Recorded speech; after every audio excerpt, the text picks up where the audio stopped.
Welcome to Lost in Creation Live. I'm your host, Saz Ross, and here tonight, for the very first time in Lost in Creation history, we have an assortment of incredibly talented artists, makers, singers, actors, actresses, and all types of performers here tonight.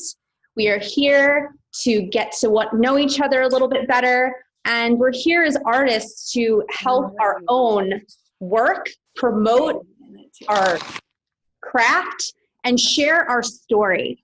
That's the main thing about Lost in Creation, is owning what you do and being able to share it. So I know artists don't like public speaking all the time, so this is going to get the artist in front of the camera, and we're going to be able to just take down the wall, open up, and share in a space that right now feels isolated. So let's get to know each other. And if you haven't already, introduce yourself in the chat, share what you do, and we'll be getting started in a few minutes. What I'm going to share first for everybody today, I have a few little goodies from my shop. I'm going to start off talking a little bit about myself for only a few minutes because I really want to give the floor to everyone else here. Super excited to see everybody. New stickies I have in my little shop. I'm an illustrator, a lot of you already know, but I started my business a year ago. I dove in after quitting my job in art teaching in the public school system. I decided to work for a nonprofit, work part-time in the city to help the underprivileged community, and then start my business. And since then, it's been the best plunge I've ever taken in my life. And I've been able to see and meet and work with so many incredible people and partner with businesses. So I always tell people, take the leap. If you're listening, take the plunge. It's totally worth it, especially if you get to wake up and do what you love the most every single day. So with that said, I have some goodies today. I will be putting in discount code into the chat, and I will be sharing a little art with you. And the first thing that launched this whole idea to start the business was this piece right here called Lost. I lost my mom last year, and at the time of her loss, I kind of lost my identity and who I was. I quit my job right after, and shortly after officially launched my business. So this is the piece that started it all, and I always love to share that in this story. And, you know, it just takes one event in your life to change everything else. It's like that crazy domino effect. And this was the domino right here that pushed everything else into existence. So since then, I've been focusing on things that I've had value in, the idea of home, the idea of nature, and grappling with what home actually means to me. Since growing up, I didn't really understand this world I was living in. I felt like the only girl that was Spanish. I grew up in white suburbia, and you know, I feel like I suppressed my culture in a lot of ways. So home was very, very weird to me in a lot of senses. So you see little homes juxtaposed with creatures. So it's sort of kind of like a constant reminder of not only the proximity between the creature and the actual architecture, but it's also this little symbol for me every time I see the house to just embrace feeling uncomfortable the way that I felt all my life. So you see these animals, and you know, sometimes they look uncomfortable, sometimes they don't, but they just coexist. The animals in nature, they just coexist everywhere. There's little tree houses. Sometimes you see a little girl in them. That girl tends to be me. She pops up and is hidden in all types of artwork. So that's some of the works I have today. I'm going to put in my discount code and some new things. Like I said before, I've got some stickies. Turtle, flower bouquet, a moonflower, a mustache cat, and a bunny, which is really a hare. And then I had little houses on top. So that's what I have today, and that's what I'm sharing. I'm happy, excited, and thrilled to pass the mic to the next person in our lineup, who is the incredible, amazing, talented Summer Blake, visual artist extraordinaire. So let's give her a round of applause. Miss Summer Blake. Thanks, guys. Well, thank you, Sab. I'm so grateful to be here in this amazing smorgasbord of creatives. So I guess just to start off with, I think it's such an object of curiosity. What do you really talk about when you have a platform as an artist? And I've actually been doing, somewhat of a deep dive into what is the reason that I really create art, and what do I really have to say to people that makes them even interested in art in the first place. And so for me, I have always found art to have, in a very cliche way, the power to change the world. But the reason that I see it that way is because one of the biggest gifts that art can bring us is to serve as a vessel for self-expression. And that in itself can lead to such incredible personal growth. And the reason I think for that is that art is innately communicative. And this comes, in a culture that is very withholding.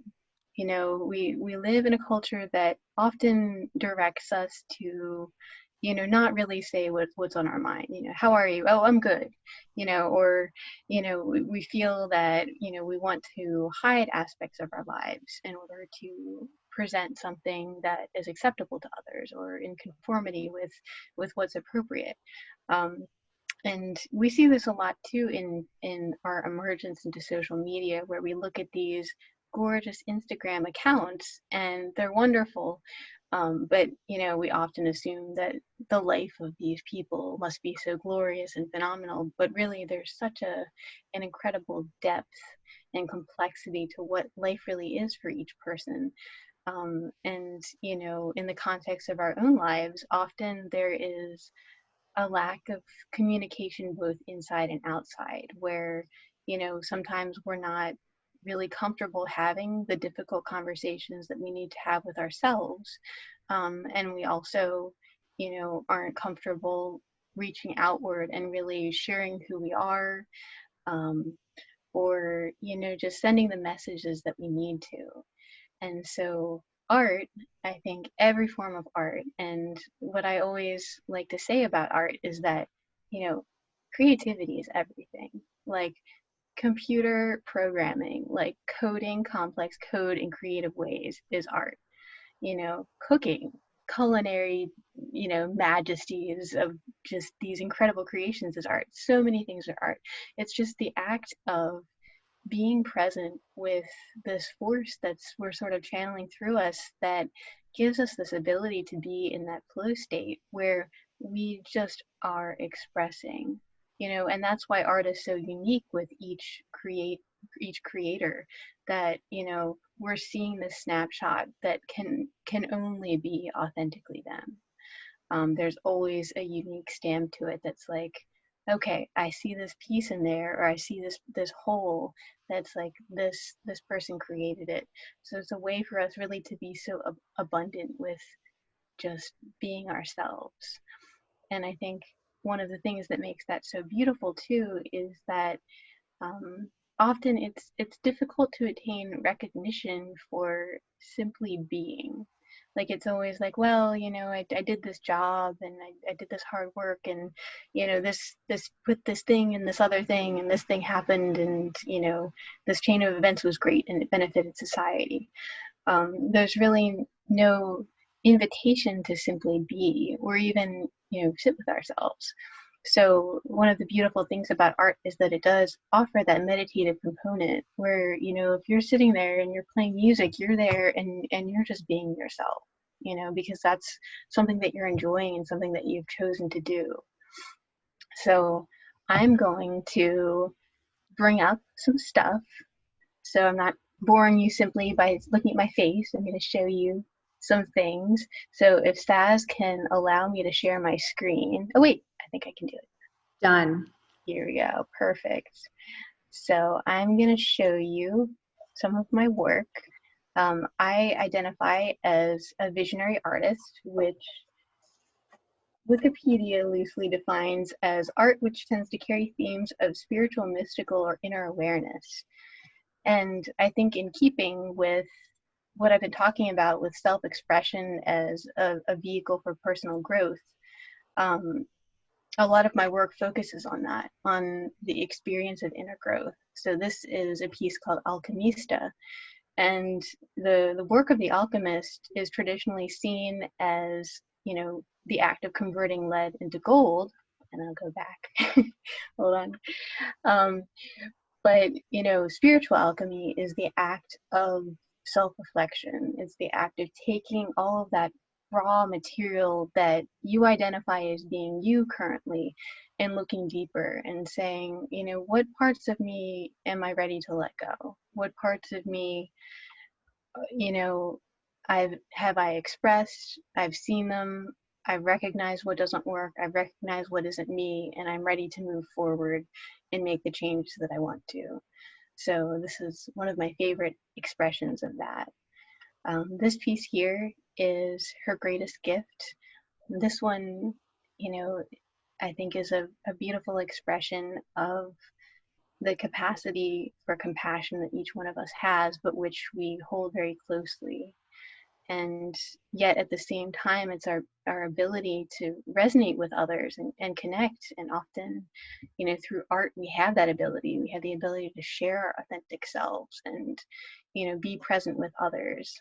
And so this is an expression of that idea of the beauty of sharing love rather than withholding it and withholding ourselves. So this one is called Find Your Center. So this one actually was created during a very chaotic period in my life, but I think the beauty of what's being depicted is the idea of, you know, we kind of sit in the seat of what's happening in our own lives. Like we're there, we're watching all this stuff unfold constantly, and you know, we get so wrapped up in it, and there's so much seeming chaos, and we're overwhelmed, and there's just all this stuff happening. But at the same time, we're also the witness of our own lives, and there's a kind of serenity when we can be both the observer and the observed.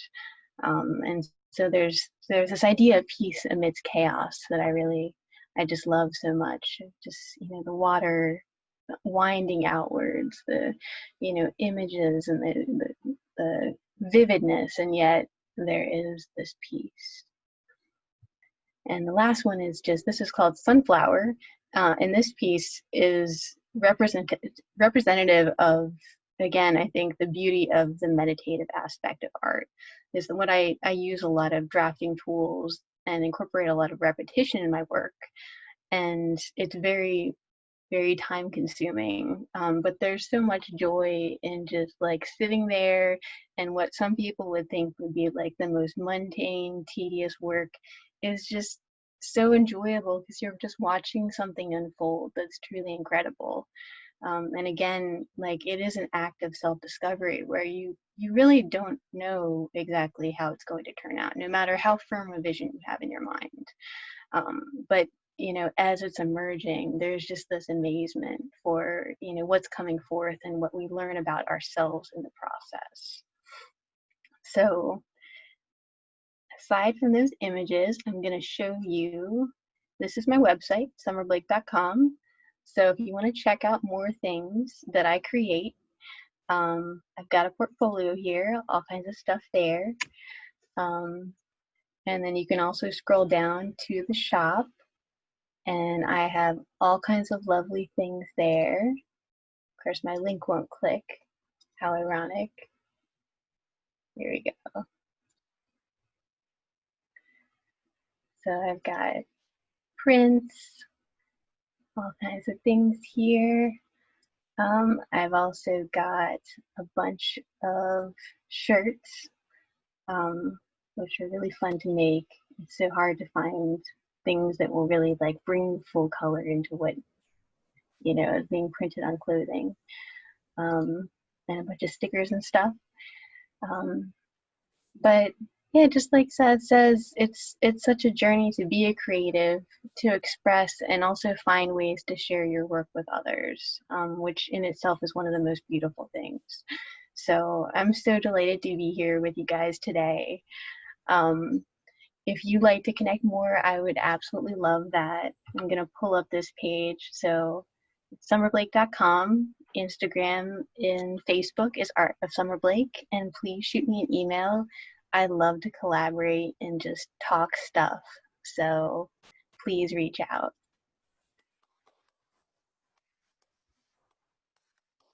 Thank you so much, Summer. That was incredible. I felt like every time you speak, I just kind of get like, I transport myself to just like another space entirely, and it's mesmerizing, just like your work. So beautiful. And as always, such a pleasure. I'm so excited to transition to Emily Hall. Emily has a really exciting opportunity that she's experiencing tonight. She's going to tell you all about it, and I can't wait for us to learn more about Emily. So, Emily, welcome. Thank you so much, Sarah, and thank you so much for just creating this event. I'm already inspired, and it's just such a gift to be able to have a community like this where we can learn and grow.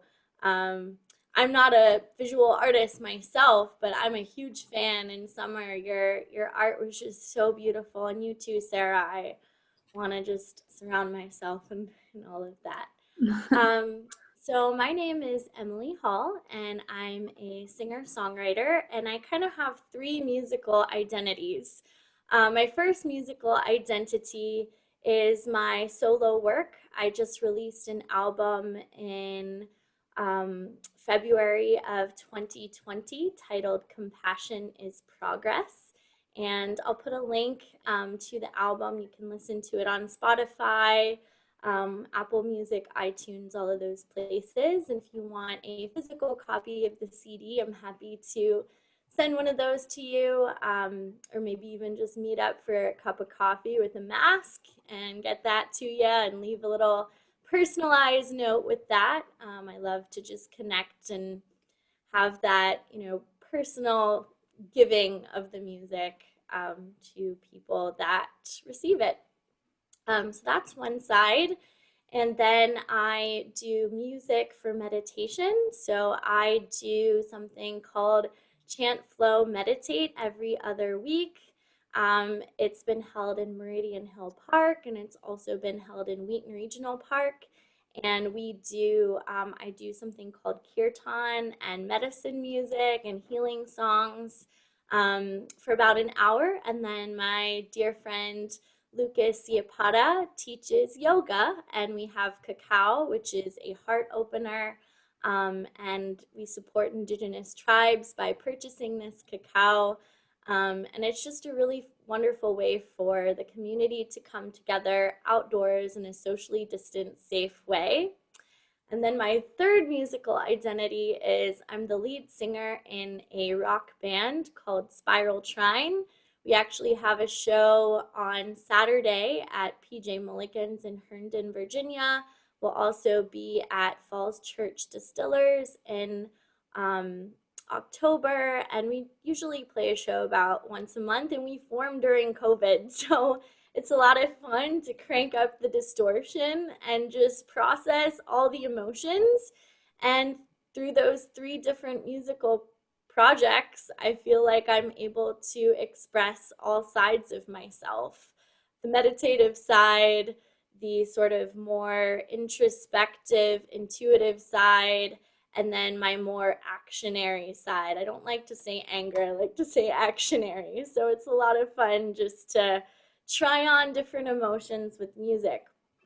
So I'm just gonna sing one song for you guys today, and I was gonna sing a different song, but then Sarah mentioned the theme of home and how there's little homes in her pictures, and a lot of my music also explores the theme of home.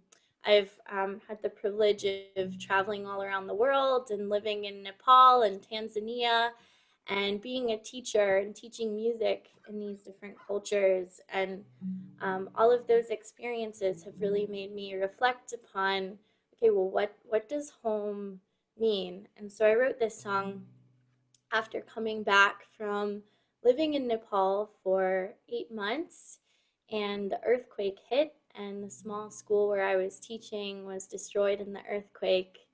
And this song just kind of gave me that sense of comfort. And then I was able to do a fundraiser and rebuild the school, did my master's in international education, went back to that village, did my thesis research there, and just continue to try to learn how to bring art and music and creativity to the far corners of the world. All right, so this song is called Home and Garden, and I'll put a link to where you can find it on my album. Ooh.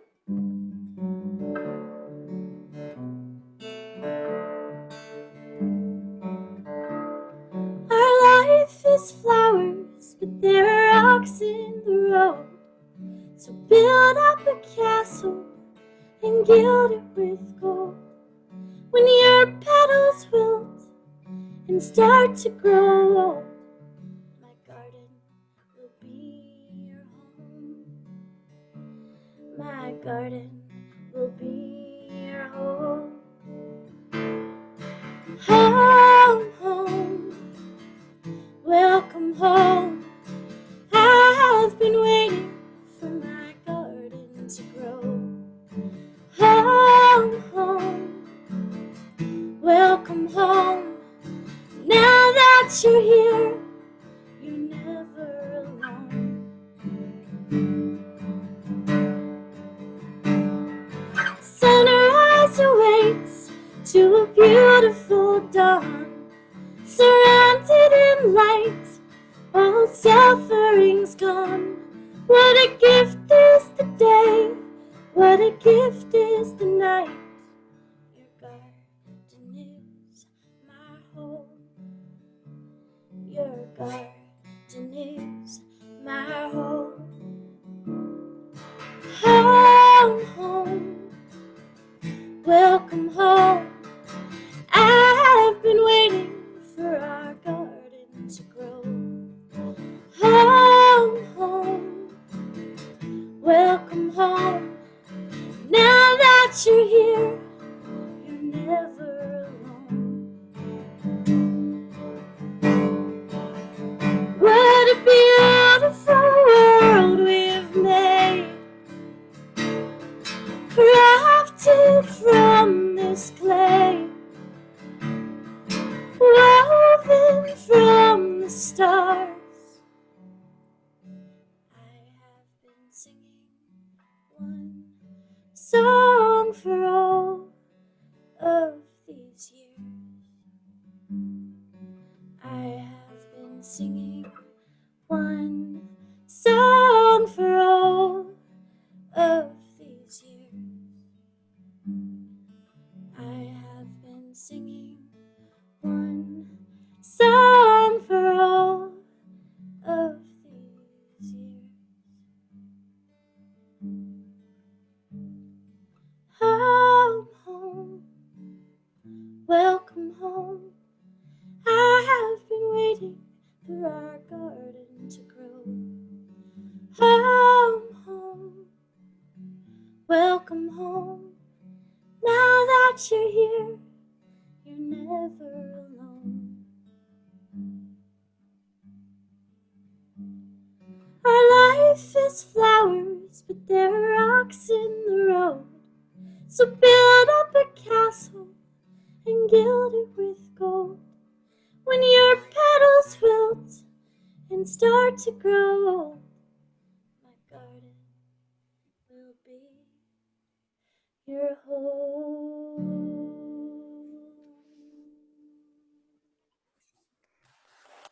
Thank you so much. Awesome. Thank you guys. And here's a link. I just put a link to my album, Compassion is Progress. And In that link, there's a little link to my Facebook and Instagram at the top if you click the icons. And then here's the link to my website. And I just started teaching mindful, focused vocal lessons. So they blend meditation and breathing exercises and really the process of finding your own song. So if anybody's interested in learning to sing or play the guitar, you can reach out to me.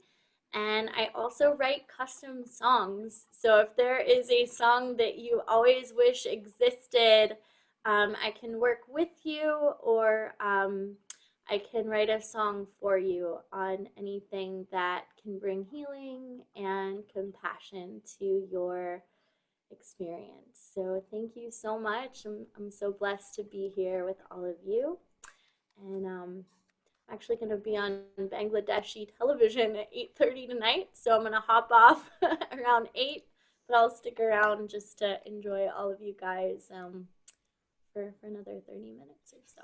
Thank you. Emily, incredible. Thank you. Yeah, feel so at peace with your voice. And Good. I'm so excited for your Bangladeshi premiere that's airing tonight. So good luck with that, and may the force be with you. So Thank you. we are switching gears to the incredible, amazing, talented Matthew Hocker. He just had his board game published, which I'm just trying to wrap my head around, which is incredible. He's going to talk to you about it, share everything about his process with you. And I'm so excited to introduce Matthew Hocker. Everybody give me a round of applause. Hey, everyone. It's awesome being here. Thank you so much, Sarah, for putting this together. This is really cool.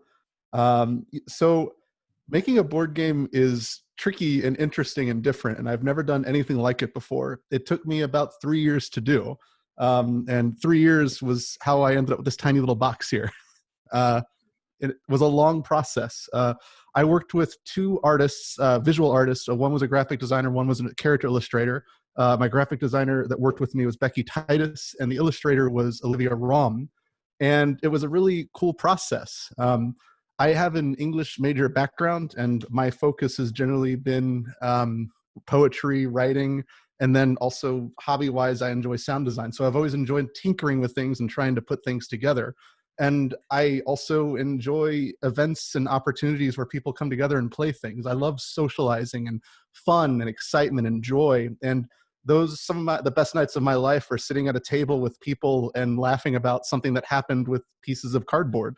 And so I wanted to make a game that sort of reflected those engaging moments filled with hilarity and excitement or critical thinking, and put it in a way that's family friendly and interesting.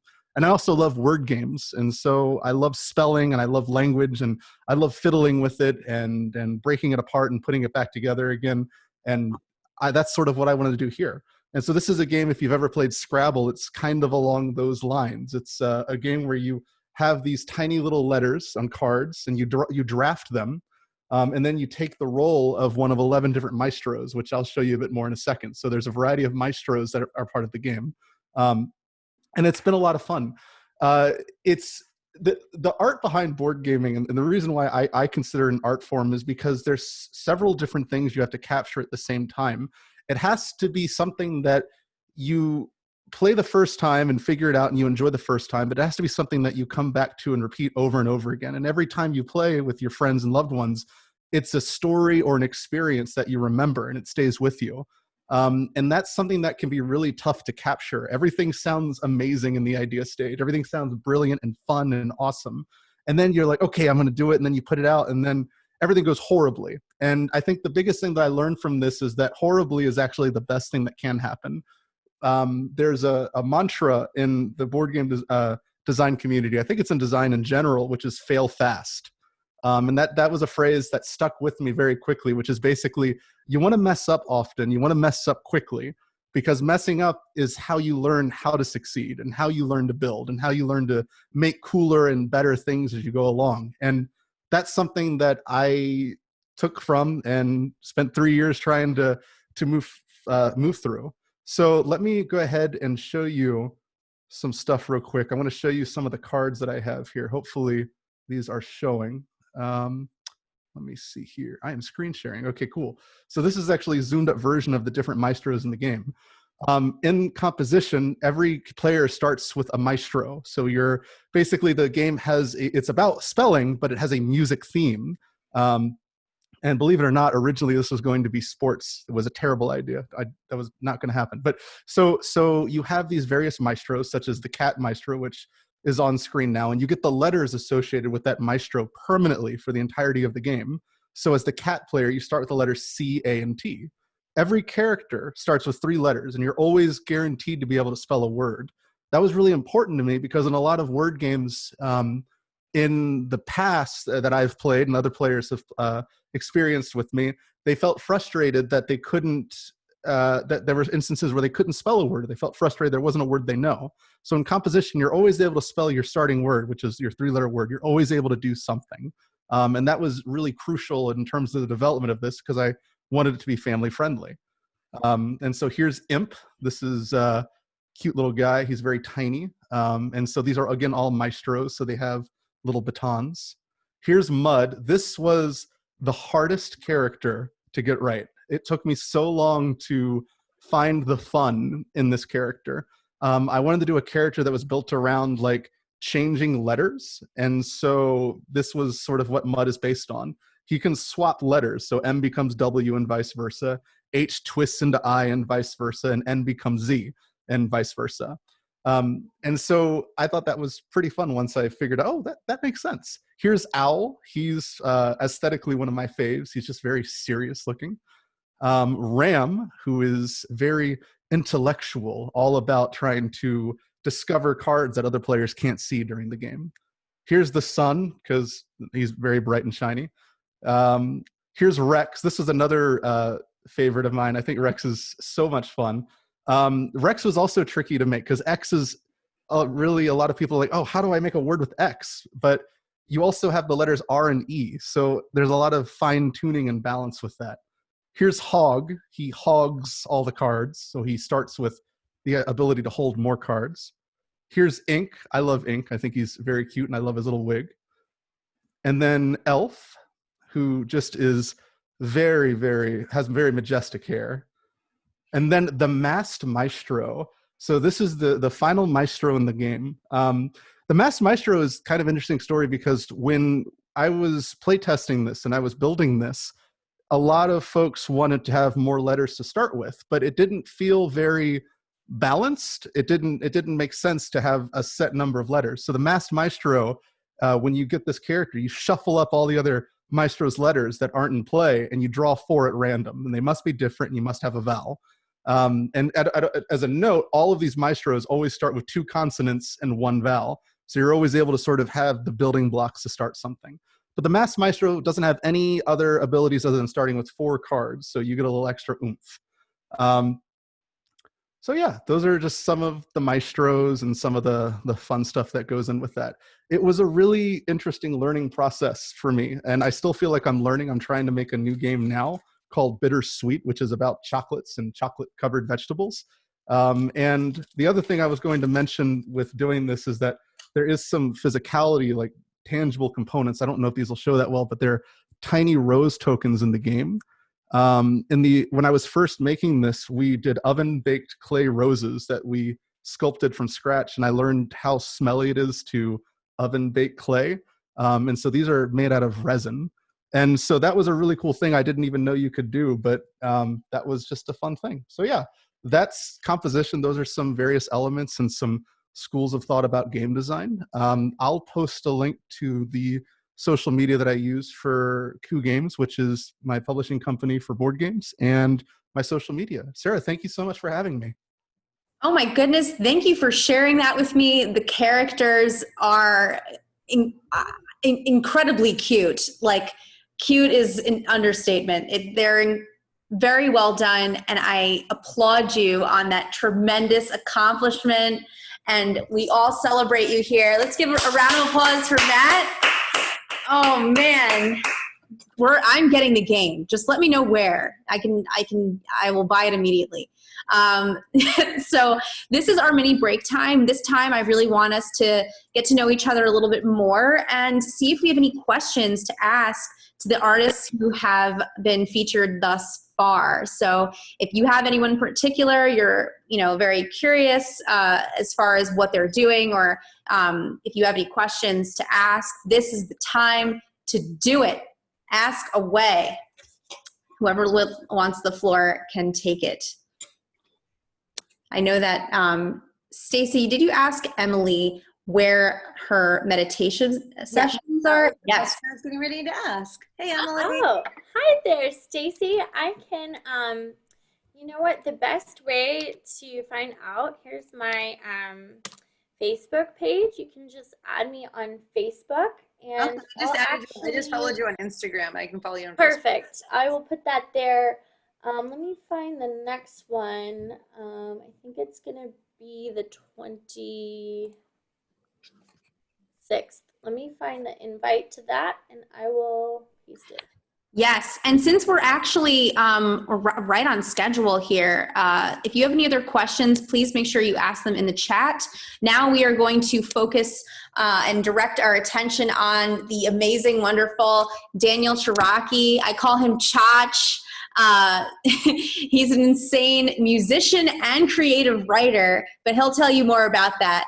Welcome, Dan Ciarrocchi. First of all, this has just been awesome so far. There's just already so much to take from everybody who's gone already. Matthew Hocker, you said fail fast is the thing that you learn. I'm probably going to do that in record time but you said it's a good thing. So if that's something to strive for, then I'm definitely going to. So about me a little bit. I'm a musician, I'm a writer, like Sarah said. I've got a horror short story coming out hopefully before Halloween. COVID's kind of thrown everything for a bit of a loop. It's in a literary magazine called Ghostlight. And I'm going to read an excerpt of something else instead, of course. So I've actually been working on a novel for a while now. It actually took me about like 3 months to write the first draft, and then I did some editing and kind of sat on it for about a year actually, and kind of picked it back up in quarantine, and I've been just tinkering with it. So I'd just like to read a passage that hopefully isn't too long, but I'll just jump right into it for you. I used the momentum from swinging the front door closed to grab my bong from the end table and rip the dregs of it in one fluid motion, all without sitting. I chased it with a quick sip of smokeless air and continued holding it while scanning my home and finding ghosts all over the walls. They didn't undulate like waves. They remained still in the form of pictures and artwork that Lily and I had picked out together from all walks of our short life together. Among these ghosts were several prints we brought from local artists, but with me being a fraud and all, these were typically just pop art pieces. A brick facade contrasting with the empty sky comprised a minimalist Camden Yards that popped from its frame above the television. Its company was kept by a hodgepodge of other promo posters, various movies we loved. Wet Hot American Summer, UHF, never won any Oscars, but they were the go-to of stoner cinema for Lily and me. I still remember introducing her to Wet Hot American Summer. It was after the sweatiest show the band had ever played at the fairgrounds in Nashville during the only tour we had ever scored a bus for. I remember lying in a tiny bunk with Lily while I coaxed a tepid breeze from the fickle AC nozzle, like blood from a stone, but into our still grateful faces. Despite the appreciation for what got us to where we were sticky enough to wonder if the nicer buses had AC that worked better than ours did. The cliche is that people can be packed like sardines into a place, but that adage didn't apply on that bus because it would imply that canned bottom feeders reeked as badly as we did. All of us were drenched in our own sweat and rider-requested spring water bottles, the kind of summer soak you get where you'd sooner pour water onto yourself than drink it and wait for it to come out of your pores.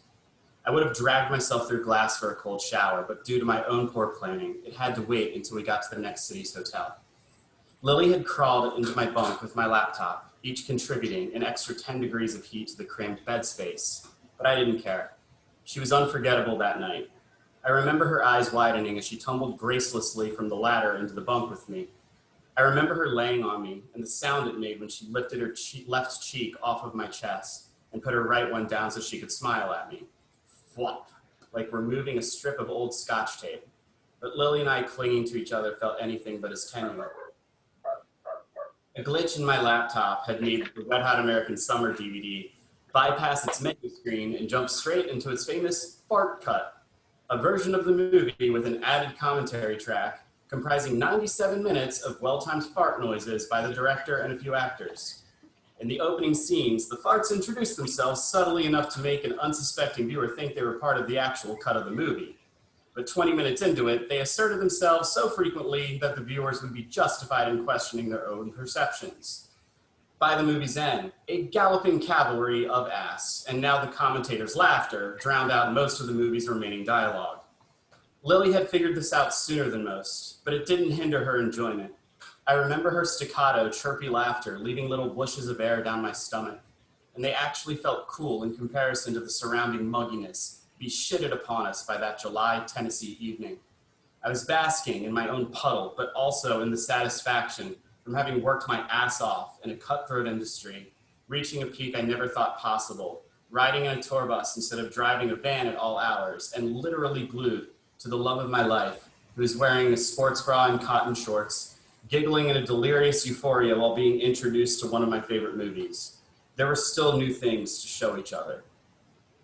Lily, in a cramped bunk 700 miles from home, in the stinkiest sweat of our lives, wouldn't have let anyone guess that from the way she looked back at me then. Her mouth had spread into a perpetual closed-lipped smile, skewing slightly to her right, and her ice blue eyes, which were anything but cold to me, peeked through the rogue strands of hair that evaded the damp, messy bun tied behind her head. I knew that look. She was happy. She lived through all the hard work I put into this, and she was there to watch me reap the benefits. She had been there on the eve of grueling, thankless tours, which meant days or weeks without seeing each other, and consoled me with hugs and long walks. She listened to the rough mixes of our songs and challenged me, asking why I'd use a wah pedal if I wasn't curb stomping it like Jimi Hendrix or Tom Morello. She was proud of me then, and she was proud of me on that bus. I made someone proud. Not just anyone, but Lilith Doyle, the would-be author, whose career was as influential as it was tragically brief. The joy that I got from her being shared with the world is not something I could ever articulate, and neither was that bus ride, really, even today. Our lives together were anything but simple, but with that night, with all that went into it beforehand, it was. We were deep into a 27-day tour in the sweaty nethers of America with a big headliner and bigger pockets we were called upon to fill, but life was somehow simple. It felt simple because it was still just about love, our love, and it was allowed to be. If anyone, I'm sorry? Never mind. If anyone had asked me how I was feeling then, I might have actually said that I was uncomfortable, annoyed, hot, and aching to be anywhere else that had cold water and air conditioning. But if they ask me today how I feel about that bus ride from Nashville, watching the fart movie in a basement of mine and Lily's amalgamated filth, I would say it was the most peaceful moment of my life. Lily lived through my crowning achievement, and I'm reminded of hers when the intaglio print of Newton's Cradle's original cover art catches my eye on nights like tonight. It wasn't a common medium for something like this. When she had sent Lily the print, which Rhea had taken the initiative to make, it warmed Lily's heart. She knew it was the one, and yet, with another stroke of good fortune in our favor, Fourth Wave agreed, albeit with caveats. Lily had always loved the painstaking amounts of detail in the print of the artwork on the wall, as well as how its monochrome made it unclear whether the droplets of moisture on each pendulum were salt water or something else. Lily had also taken 5 photographs, each of a city landmark shaped like a letter, and arranged them on our wall to spell D-O-Y-L-E, our last name. The D was half of the roundabout at the end of our block. The O was the house kick drum at our favorite venue. Then that Y, that damn Y. Why indeed, I queried, finally blowing out the smoke from my hip. I snickered to myself because the billowing clouds made the figurative ghosts around me seem literal. They say if you don't laugh, you cry. If you're smoking with your good...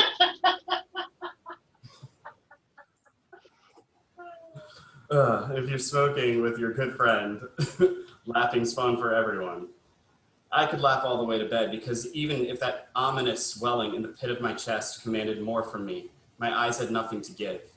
Empty of tears and empty of visions, the morning's dreamy flashes had escaped, presumably to meander arbitrarily about the universe. Their crude cells, fashioned from eyelids, once clasped so tightly as if their lashes were stitches, burst open to the dismay of wardens in slumber alike. Why, indeed, echoed in their vacated spaces, but when at capacity, hollow feels ideal. Hollow can mean weightless. Weightless can mean I didn't sink.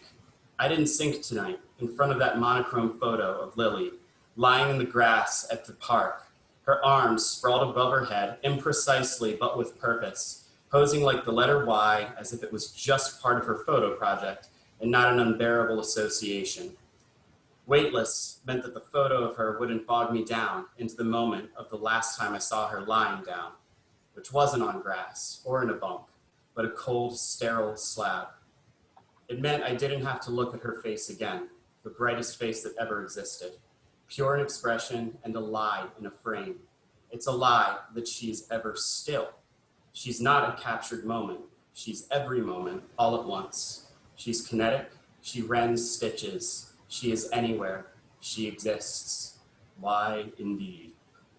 The end. Oh my gosh.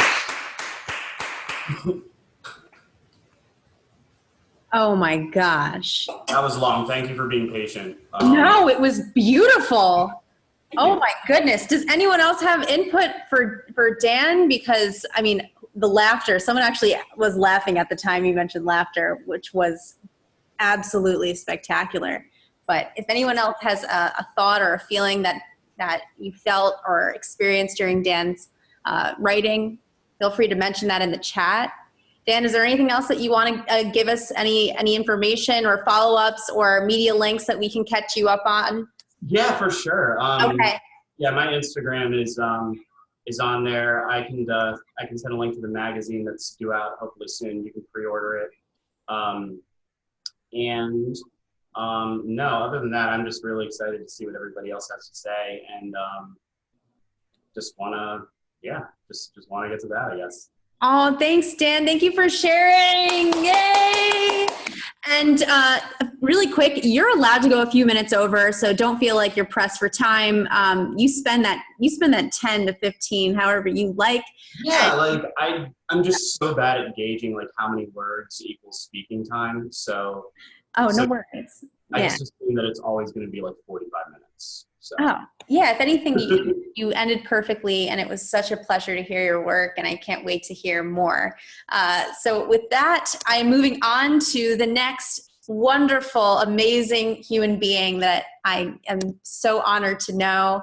Her name is Stacey Chambers. She does all types of incredible things. She has a bus of insanely cool clothing, and I can't wait to hear and see what she has for us.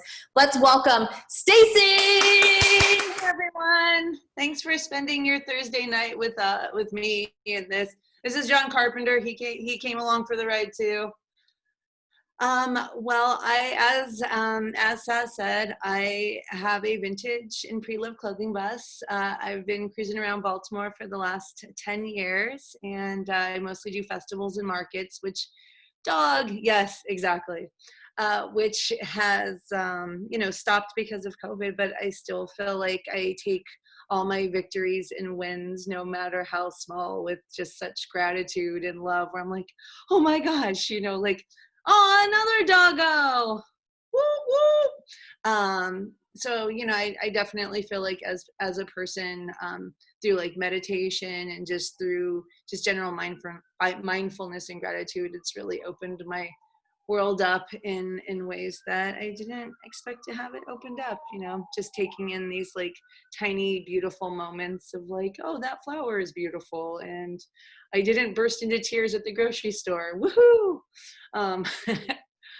It's weird that you guys are all on mute.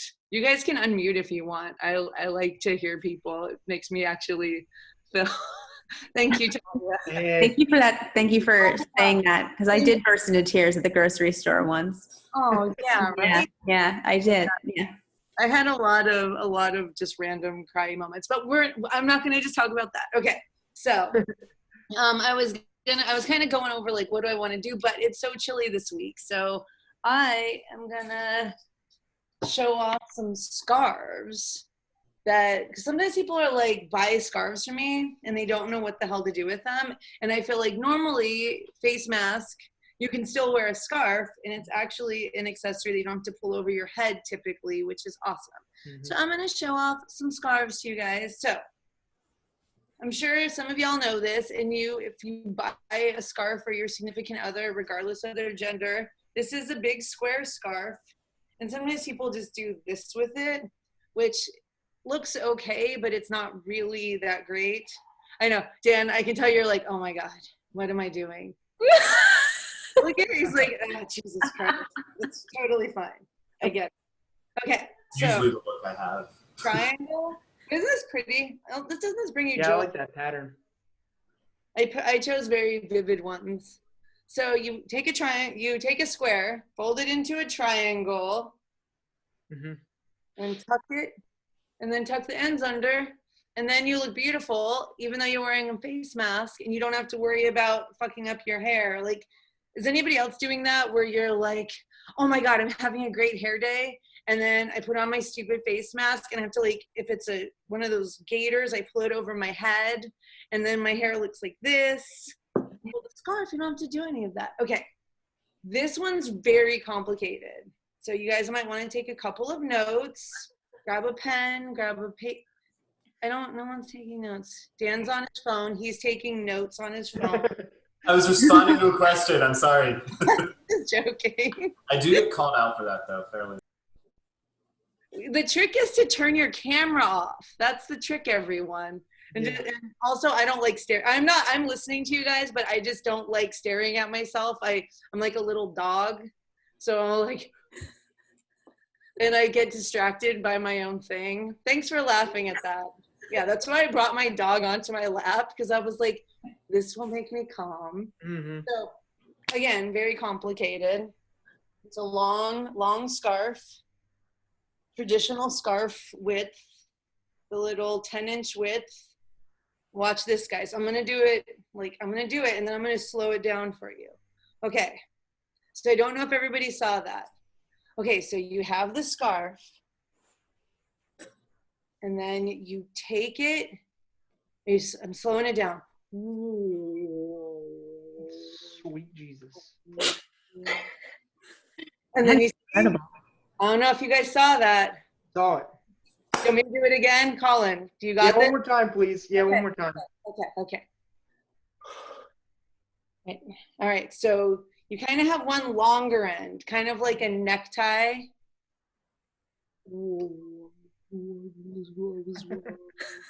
Okay. So you get it? So you just make a loop essentially. It's like you're tying a shoe, but you don't bow it. No, Simone, oh my God, that's it. It's like a pretzel. You're there. You're my sister from another mister. She drew it. I love it. Yeah, thank you so much. I tried to. Can you send me that image so I can like add that to my Instagram? Okay, this is another one I got.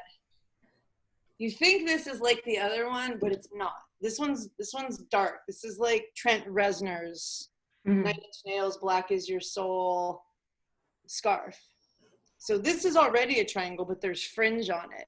So it's like Stevie Nicks. This used to belong to Stevie Nicks, actually, right?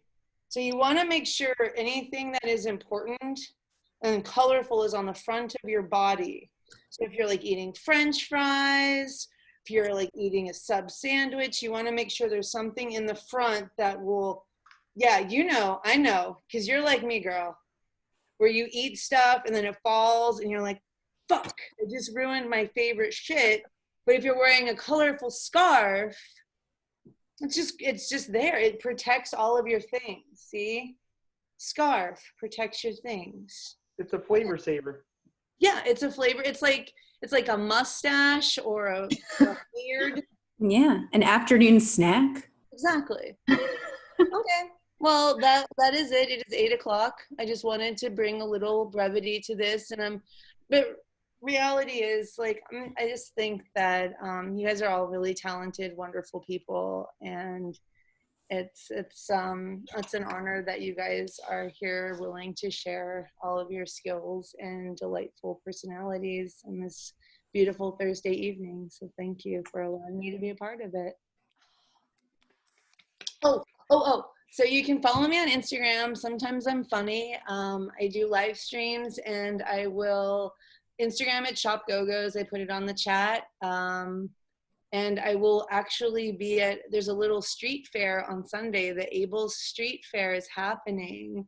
They're doing social distance. They're not letting there's going to be very few people, and well, hopefully not people, but few vendors, and it's not going to be as big of a thing as usual, but it's nice to have a little bit of normalcy on a Sunday afternoon. So, Stacey, if we want to buy something from you and we don't live in Baltimore, you are shipping, correct? Or I'm shipping. That is correct, as long as the U.S. Postal Service doesn't get defunded any further. But again, and everything I ship, I do charge a little bit more for shipping because I ship it priority, just so everybody can keep track of the shit. And we want someone. The last one that you showed that Stevie Nicks wore, the Stevie Nicks scarf, Tanya might want to snag. So just letting you know. This is all, I don't know if you can see, it's all embroidered. It's so beautiful. That's dope. And if Tanya doesn't get it, I might get it. So she better get on that. Yeah. So up on IG. Thank you all so much for this. Thank you. So this is pretty cool, and not a little, but it's both. So what I'm going to share with you is Adrian, who is awesome. He is a pastor. He is a singer-songwriter. He actually sent me a recording that we're going to share right now, and he is working on an album. He's a local Baltimorean, and he's also my colleague at the nonprofit I work for in Baltimore. He's super spectacular, funny, hilarious, and wonderful, and super talented. So I am gladly going to screen share one of his latest songs. So let's give it up for Adrian! Woo! All right, he'll see that later on. He'll love it. Do a little screen share action, and we are going to get all of the excitement in this song. Okay. Thumbs up if you can see Adrian. He's wearing the shades. Loving it. Here we go. I'm going to be doing a song for you from my latest album, Soulful Affirmations. The song is entitled Joy, Peace, and Love. I know we could all use a little bit of that today, so I'm going to do this song for you right now. And my album, Soulful Affirmations, is available on iTunes, Amazon, and Spotify.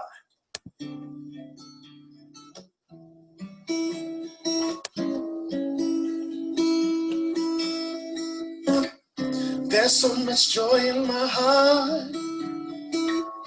I'm so excited I could jump to the stars.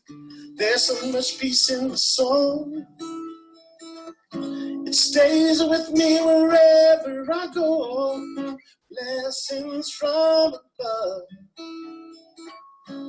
There's enough for everyone that I love. Life abundantly. Now and forever throughout eternity.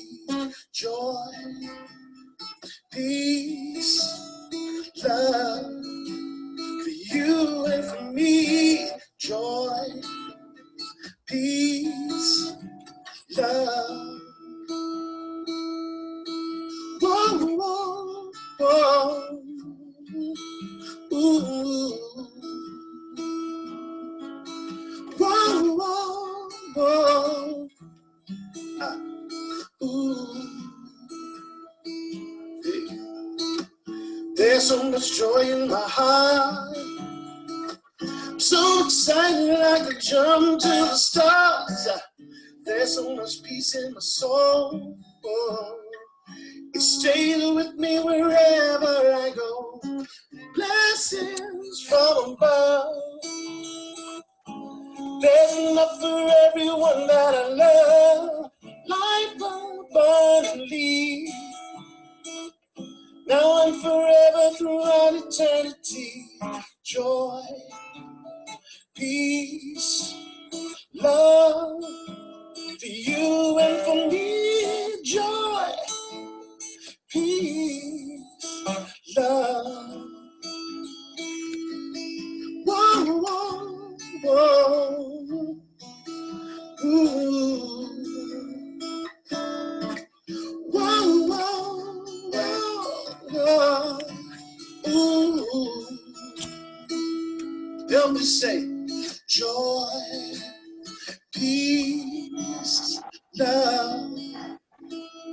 Help me say joy, peace, love. Joy, peace, and love. Joy, peace, and love. Joy, peace, and love. Joy, peace, and love. Joy, peace, and love. Joy, peace, and love. Joy, peace, and love. Joy, peace, and love. Joy, peace, and love. Joy, peace, and love. Joy, peace, and love. Joy, peace, and love.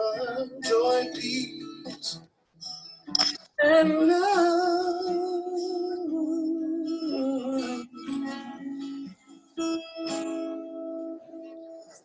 Take care, everybody. Aw. Joy, peace, and love. That is the message here with Mr. Adrian. And just a few things that he did want me to mention. His album is called Soulful Affirmations. And you can find it on Spotify, iTunes, and Amazon. So you want to look up some soulful affirmations, Adrian's got you, and you can check that out. We are running a little ahead of schedule. Let's see who we have next. We do have, Agustin, and he can take the floor with his art. Get a few minutes in there, a few extra minutes. Whoop, whoop. For you. Hello, everybody. Oh, thank you so much for introducing me. Honestly, thank you so much for even letting me be a part of this. I'm so honored to. Who's speaking? I hear someone. Adrian, you're on. Adrian, take off the sound. We just played you, by the way. So amazing work, Adrian. Yes. Thank you so much. All right, Agustin. I'm actually just searching his song right now so I can listen to it afterwards. So amazing. No, I just honestly, let me see. I lost you guys for a second. No worries. There we are. I do feel really honored to be part of this. I mean, you guys are all incredibly talented. I haven't even seen half of you guys yet, and I'm already just filled with everything, just love, joy, and everything he was talking about. So I'll just tell you guys a little bit about me.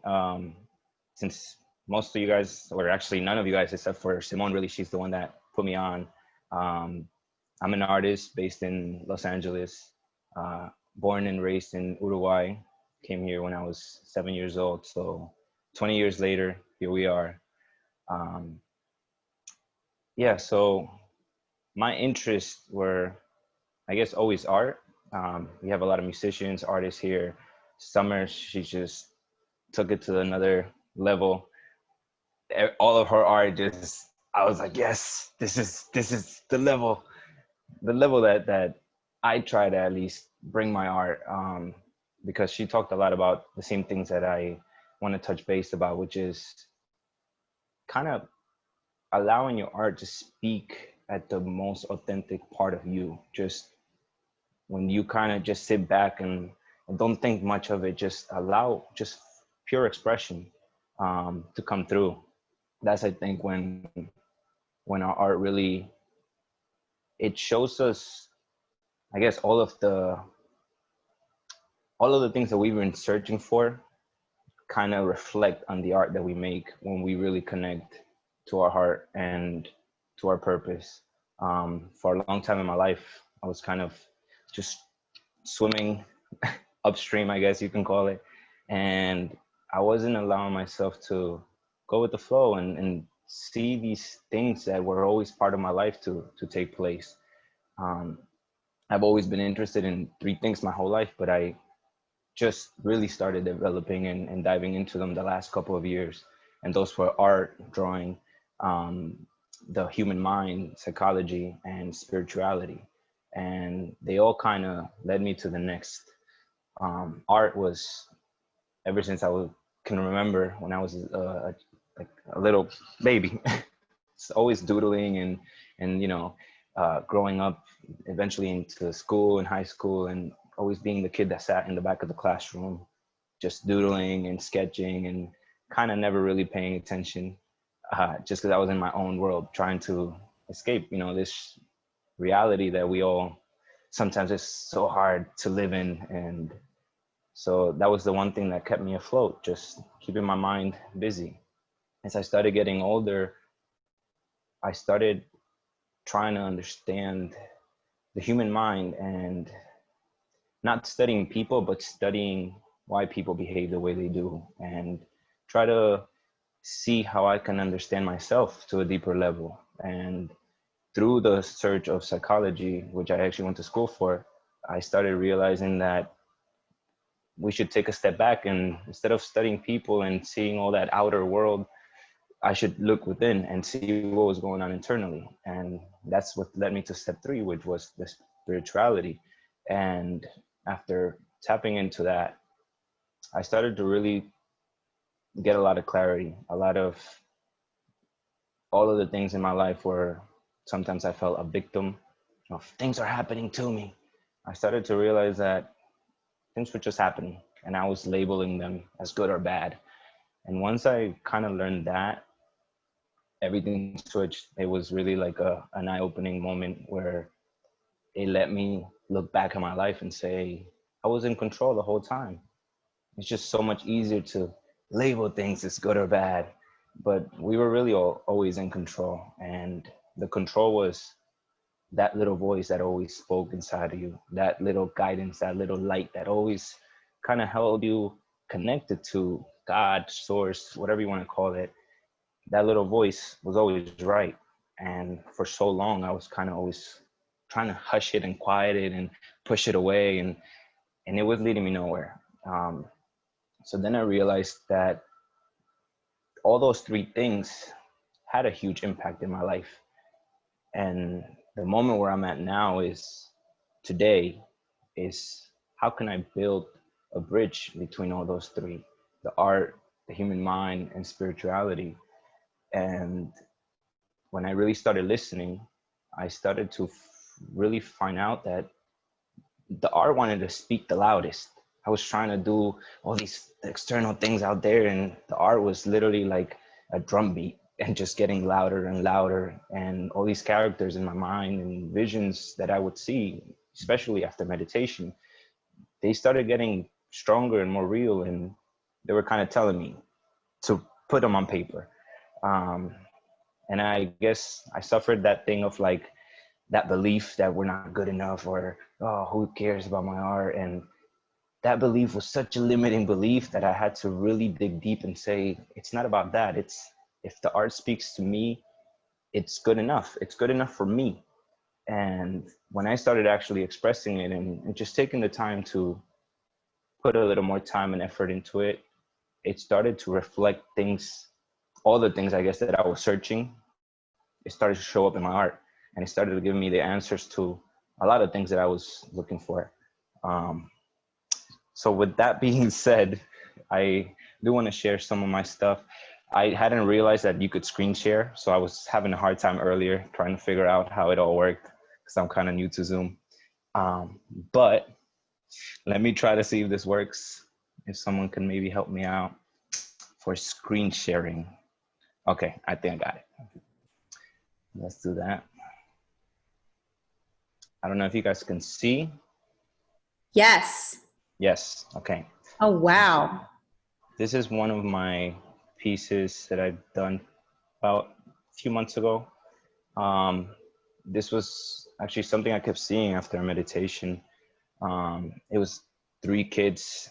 They were just lost in this sunflower field, and they were all being guided, but they were all blind. They were all being guided by something that was within them, which was the rising phoenix within us all.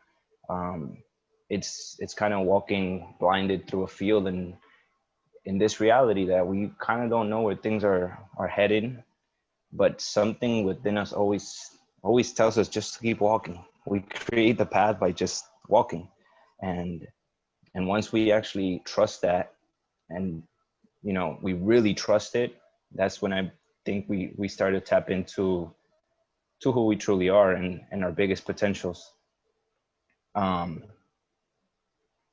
Let me see if there's another I can show you guys. Let me see. This is another piece.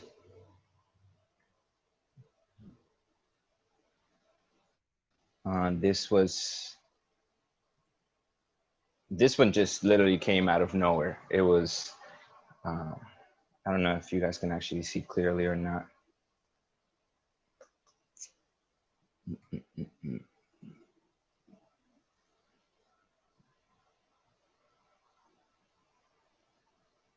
This one was practically, I mean, for me, my creative process, I want to explain that a little bit, because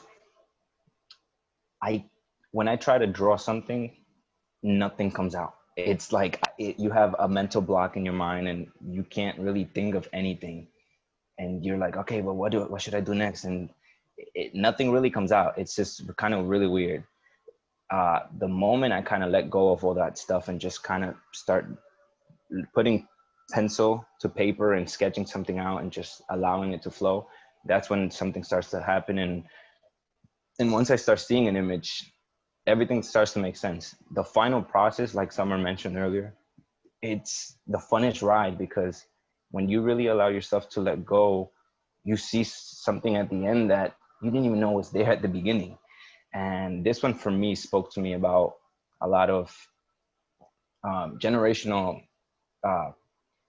DNA change that we have, breaking those chains of all those generations, and it spoke to me about the power of the woman as well, of creation, and kind of transmuting every time that we have as humanity to continue to procreate and create new generations, to really be careful into each human that we're creating, to really do the internal work so we don't have to transfer these, I guess, generational traumas onto our future children.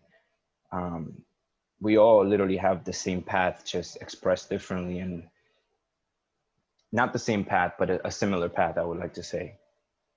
Let me see if I can show you guys one more. I had prepared a couple of things to say, and then I'm like, what better way to just speak on live than just put that all away and just speak with whatever comes to mind. Comes from the heart. I love it. That's what I try to always get there. Let me show you guys one more. This one was, for me, the female, it's like the most powerful thing, and it's our connection to our ancestors. I mean, is everything. They've always had so much wisdoms, and I talk about every religion and every culture that ever existed on this planet always had so much wisdom and teachings that we kind of forgot as we evolved. And I always try to keep it simple in a way, go back to our roots. I come from Uruguay, and just looking at my history from over there, I realized that our roots were all over the place. Like we had so much wisdom that came from other countries and other lands. So sometimes even attaching myself to, I'm from this country, I realized that it's like, no, we're so much more beyond the labels of whatever country we're born in. We come from, we come from somewhere bigger before being on this planet, and I think I hope it translates into my art. I always had an affection with the moon and the sun, and just the power of both of them, and just really listening to the planets and the things around us as individual energies. Even the planet that we live on, Mother Earth, just seeing her for a fully alive being, and paying attention to those things started giving me more clarity into understanding why we're really here. My journey of art, psychology, and spirituality kind of all started merging when I started to just draw and just create and just unfiltered, just go at it, without caring what anyone else thought. And let me see if I can share with you guys one last one. This one was done right actually before the pandemic hit. And this is, this kind of showed me the fear that we all do carry in our hearts, and how we can easily be manipulated externally if we don't really center ourselves before we walk out of the door, before we turn a TV on, before we listen to someone else's opinions. When we don't even center our hearts, we're so easily controlled. And I see that in our society, the fact that we can protect ourselves, and yet we don't really talk about protection. And I think it's one of the most important things, especially where things are headed now, that there is so much anxiety and fear and depression in the streets, and even still lingering at some of the depths of our hearts. So I always try to illustrate things that show both the good and the bad of the human aspect. As you can see, the baby, he's untouched because it's pure energy. It's energy that hasn't been manipulated or messed with yet. And I think that's kind of like the hope that we can still, no matter how messed up our generation is or whatever we're going through, we can still change our DNA. We can still evolve the human race. I hope I'm not going over time, because I'm so bad at Agustin, mind-blowing. And the meaning behind each one of those artworks, so powerful. So let's give him an incredible round of applause. Thank you. For sharing all of that with us. Your story, your art, it is so, so incredible. And please attach in the chat any links so we can support you, your art, your website. If you have anything for sale, prints, let us know. And that's all coming real soon in the next weeks. So excited. Well, thank you. And we will share and we will support. And with that, I am going to transition to Fidel the Light, someone I am so, so honored to know. And he's an artist, he does meditation, he has many gifts, and he's about to share them with us right now. Let's welcome Fidel. Hi. Fidel the Light. Thank you so much. Hi, Saz. Hey. I'm here with my lovely partner, Carolyn. Hi. Who's a big support, and we have a similar vision. She's also an artist. And so thanks for letting us join in. We're just popping in for a few minutes just to say hi and talk about the golden age. And that's been my theme probably the last year or two, maybe the last 2 years. And so the golden age is the time that we're living in right now, believe it or not. And so it's the idea or the choice and faith to have a different narrative than what we hear, and to see meaning and good coming below the surface, deeper than the chaos at the top. It's kind of like, you have a duck that's calm, and then underneath it's chaotic. But it's kind of the reverse of that, where the top is chaotic, but underneath there's purpose, and it's transformation. This is a time of transformation. So I had my Golden Age Meditations exhibit earlier this summer, which you came to, which was pretty awesome. And the whole vision was for us to use our attention together to bless the earth and humanity and assist us on this process as we rise during this journey of ascension that we're all on and that the earth is on. So I really liked Augustin's artwork and the message of our deeper nature and the greater picture of reality. So I feel a lot of similarities and a similar energy with what he's talking about. So I guess for me, the artwork is an expression of the internal transformations that I'm experiencing in my life, which is feeling more connected to God and feeling more the divine will and divine love within my own heart, and surrendering each day in aligning to the divine will and trying to be a part of something greater than myself, feeling a strong sense of purpose. So I'd say every day, thank you that the golden age is right here, right now. And so right behind me, real quick, I have one of the pieces that was in my installation. And so as best as you can see, it's two intersecting hearts with a diamond in the center. And so I've been exploring these mysteries of different sacred shapes, like the diamond in particular is very powerful for me, and the heart, love, and the intersecting hearts, and then the color gold to represent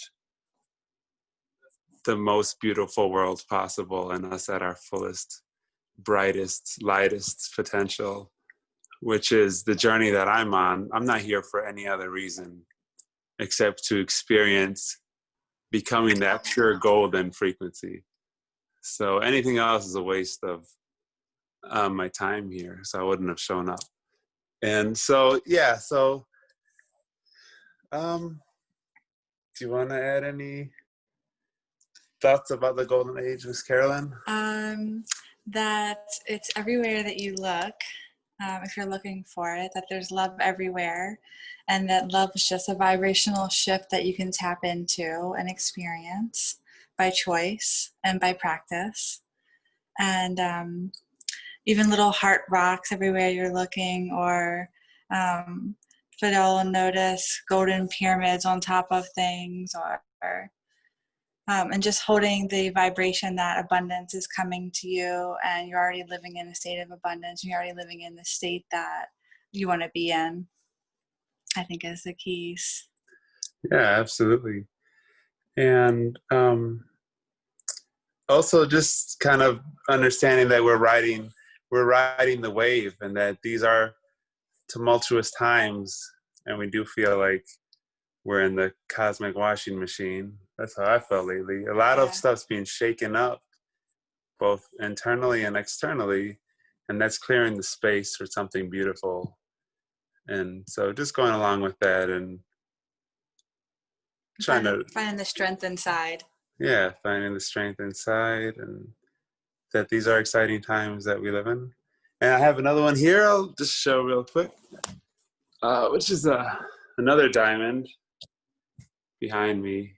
And so the diamond body is a theme and inspiration for me, and it's this idea of a field of protection around us, in the shape of a diamond, and that this diamond kind of sets the tone, and it is the highest love and highest light, and nothing less than that can enter or interfere with that. And in fact, this form is the transformer, which transmutes darkness into light and rises rises all the darkness and stuff. So that's some cool texture. Fidel, can you tell everybody how you did that? Like, what material is it? Yeah, this is paint on the foam board, insulation. Yeah, it's insulation. I like the texture too. But for me, the art is, it serves the purpose of sharing the energy within me and the love that I'm feeling and the transformation. So that's really the most important thing to me, is my personal growth and transformation. And then I just can't help but want to share it with others. So that's why I do my art shows. But the art to me is at this point, it's to facilitate that. You know, I like to create the sacred spaces or create an environment that kind of touches our soul and stuff like that. So yeah, I think that's about it. That's it. The golden age. If you haven't heard about it, you heard it here, but you may have heard about it already. The golden age, it's real. It's right here, right now. So I want a golden artwork for my new house, so we're gonna have to talk and talk soon. So if anything, what I want to do is, Fidel, I love the texture of your work and everything it brings, the meaning behind it. And not only is it visually beautiful, but it's all so symbolic, especially everything you were saying about the golden age and everything going on right now. So, you know, we really need to look at this position we're in right now as a transformative moment. And if anything, I would love to follow your journey. I'm sure everyone else would as well. If you can put any information where we can see more of your art or just learn more about what you have going on. Fidel does these meditation sessions. I'm not kidding you. One of the best meditation sessions I've ever done in my life.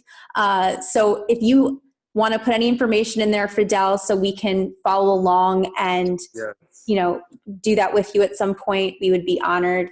I would be honored to do it again. And thank you again. Can we give him a big round of applause? Yeah, thank you. Being here today. I'll put my website, and I also want to thank Carolyn's been a big support for doing the meditations and all that. And somebody asked, where are we? And I'm based in Baltimore, so just FYI. But I'll put my website, Fidel the Light. I'll put the links. Thanks so much, guys. Look forward to meeting you. Thank you. See you next time. What a good time. And I'm going to transition right now to an incredible artist, visual artist. I met her about 5 years ago at a show, and we've been able to keep in touch and stay good friends.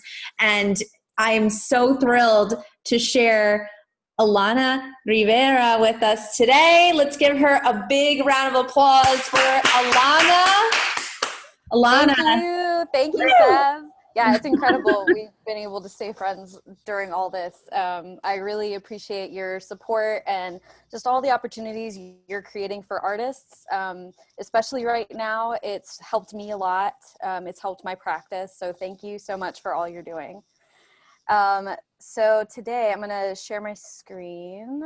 Let's see. Here we go. Okay, so I'm sharing my website with you all. Let's see. All right, can you guys see that? Yes. Okay, great. So I recently updated it. As some of you all know, it is hard to keep your website updated with all your new stuff. I've been trying my best. So I mostly wanted to focus on jewelry, but I do a little bit of everything. This is a gouache piece that I did in my neighborhood in South Arlington. I am mostly a painter, but also a jeweler based in Arlington, Virginia, so right outside DC. But I was living in Baltimore for 2 years while I went to MICA for grad school. And I finished up in 2017 and then moved back home to teach art, and then quit my job teaching art in 2019 and jumped in full-time painting and doing commissions. And it's been a wild ride. So I'll show you a little bit of my fine art, and then I wanted to talk more about my jewelry. So like I said, I kind of am all over the place. So this is my watercolor This is one of my favorite fan art pieces. I imagined what C-3PO would be doing in retirement. So this is him in his imagined cottage in Naboo, growing a garden and pruning it, because we all know he is super OCD about his garden. Let's see. And then, oh, that's an older piece. Let's go back. And then I've been experimenting with gouache a little bit. So this was a piece that I did for a friend of mine. His family hosted me in Italy last summer, pre-COVID. And as a thank you, I didn't really know what to do for them because they opened their home for me after not really knowing me at all. And this was a piece I painted for them. So let's go back. Great. So I wanted to talk a little bit about my jewelry, which I do have for sale. I've been making jewelry since high school. It's the one constant, because I just started painting maybe 6 years ago now, but I've been making jewelry forever. So this is some of the stuff I've been making recently.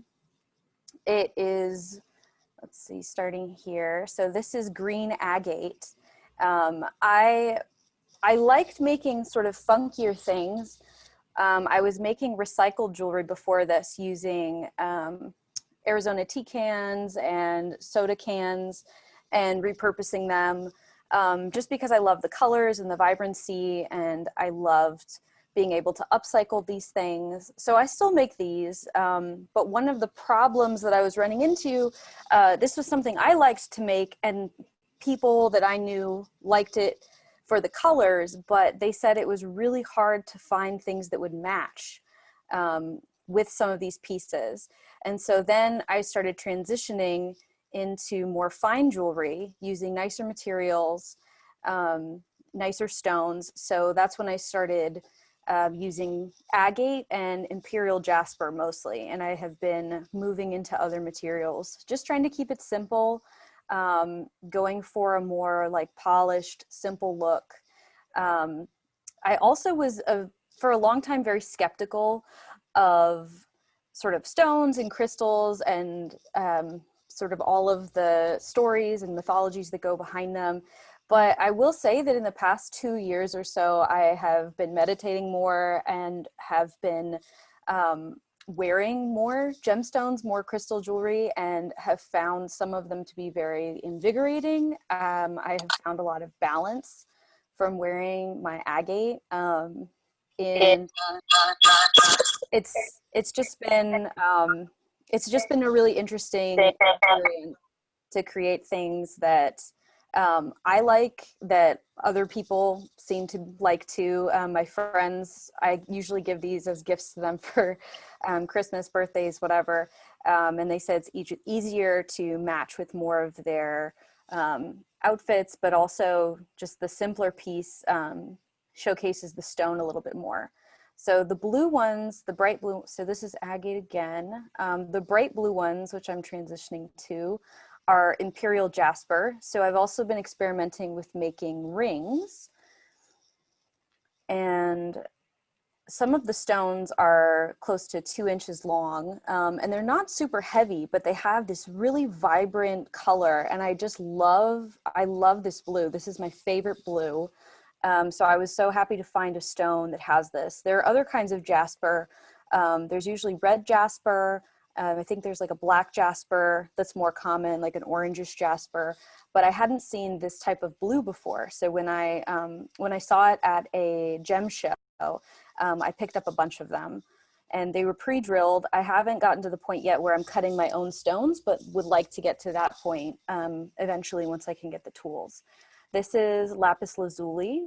I love it for the dark blue, but also it has these nice little gold specks in it, sort of hidden. So that's one of the rings. These are some other necklaces. A couple of these have been sold, but the others are on my Etsy. Let's see, there's another close-up of the ring. But making jewelry has been important for me, not just because it's not a huge income stream. I think I make the most for my paintings, but I do it just because it's so nice to make something using my hands. And sort of give myself a break from painting and the way that I think about painting, because the way that I think when I'm making jewelry is just different. I don't know if anybody else has this, where you feel like you need to take a break from your medium for a little bit and just do something completely different. And for me, jewelry is that escape, where even if I wasn't making any money from it, I would still make it, because I just really enjoy the fine movements necessary. I really like making very clean coils.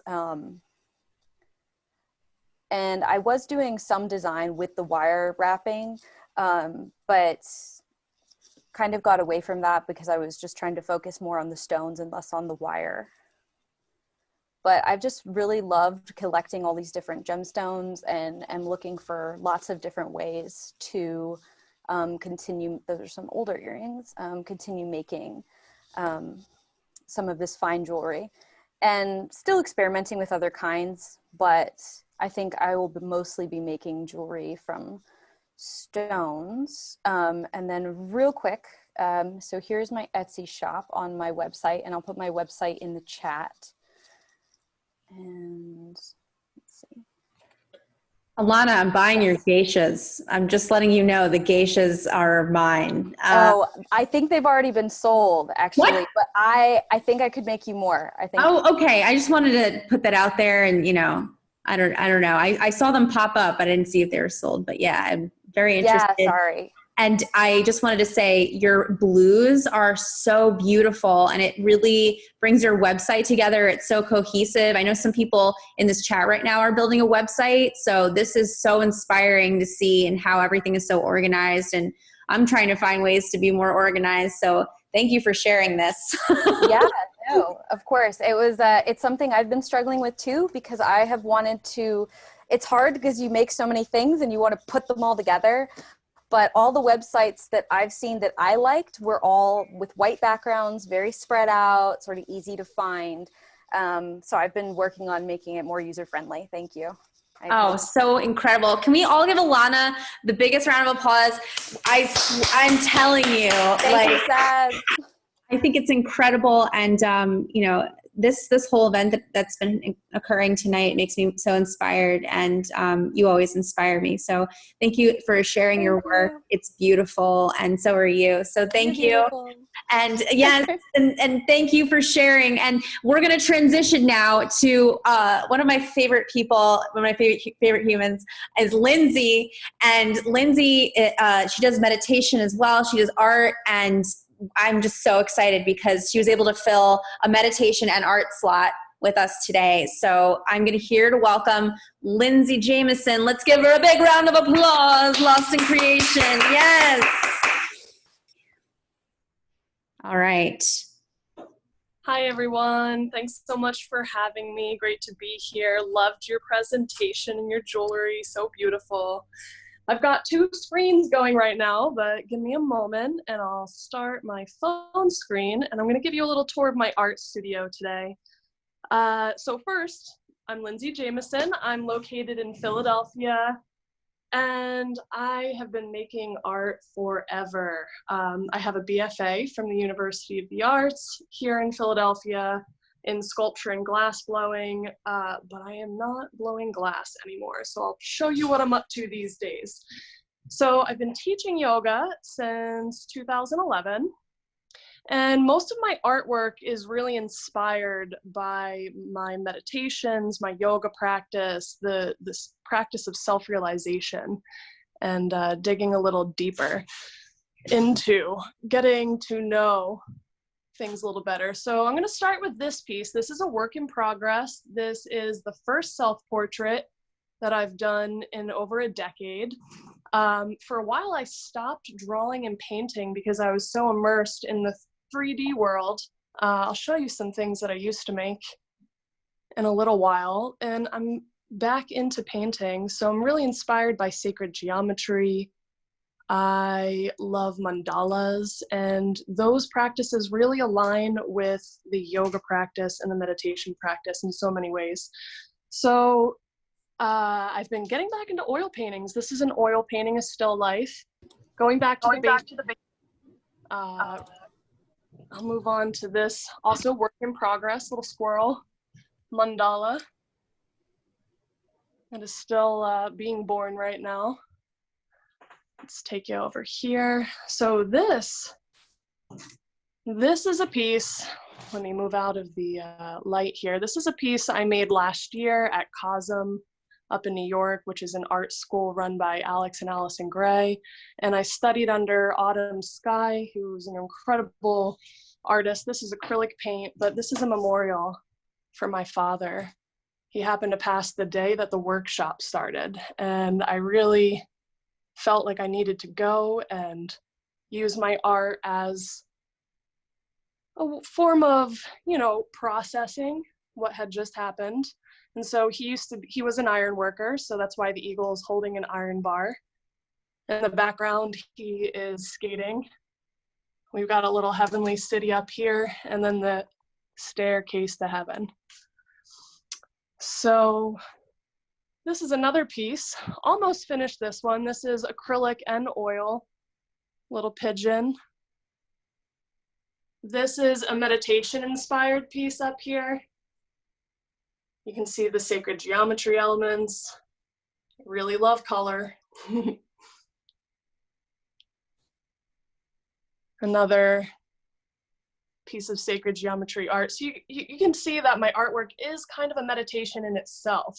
Not only is the process of creating a form of meditation, but these creations are meant to be meditated with, so that you can just kind of focus on the image and get lost in that space, in the present moment. This is a work in progress right now as well. This is from a journey that I experienced. I've got a pretty large painting here. It's so interesting. I also do energy work. I practice Reiki and pranic healing and shamanic practices. And I was looking through a book all about energy and the science of energy. And what you see right here is actually what the aura looks like when you're elated or you're happy, which is really interesting.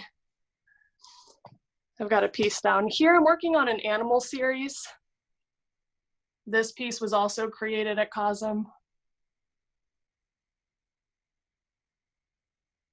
This painting was one of the very first paintings that I did as I was starting to return to my 2D practice.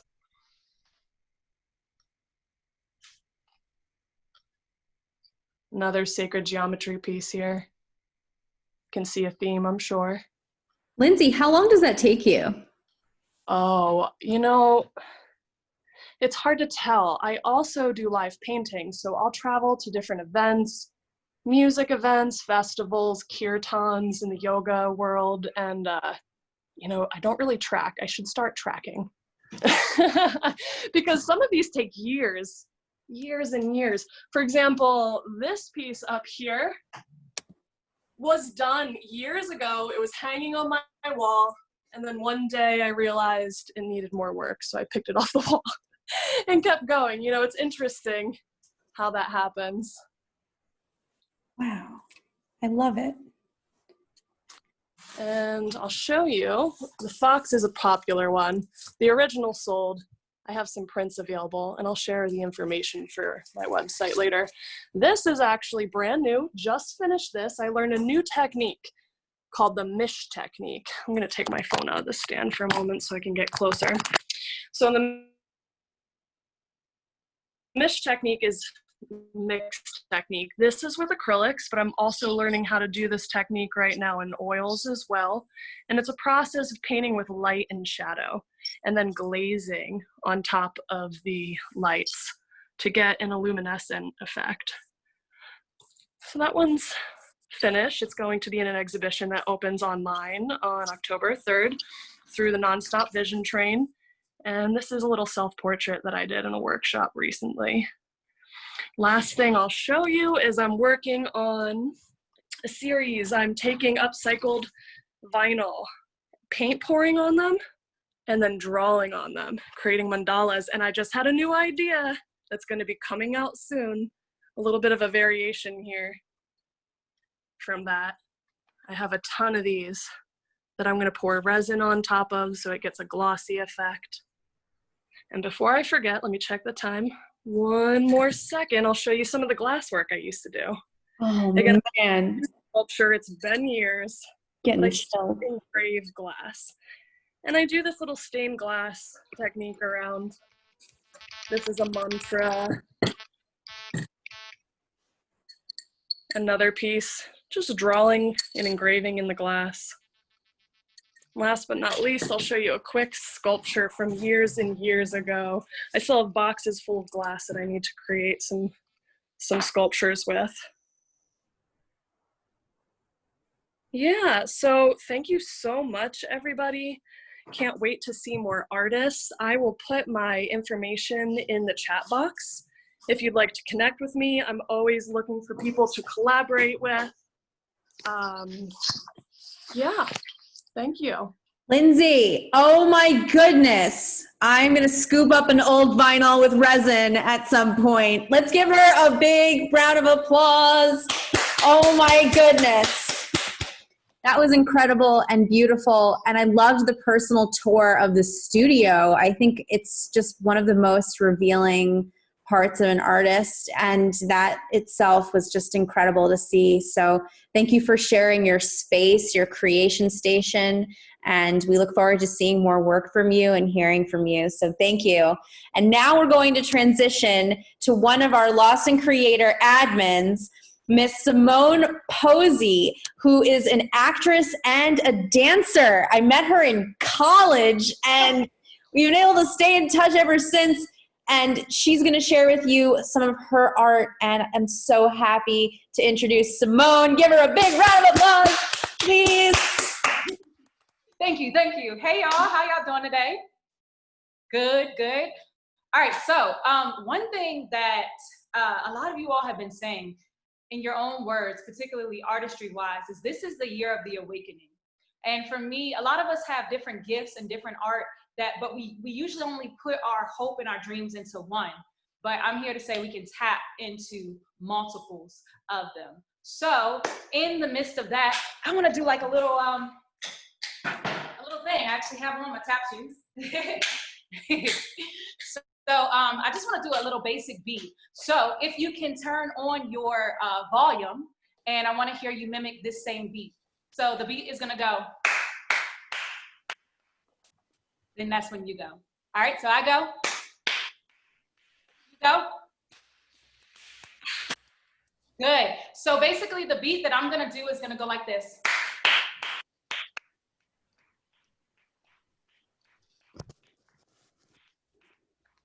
So I'm gonna add some tap into it. So one thing about tap that a lot of people do not think, a lot of people don't think that tap still exists.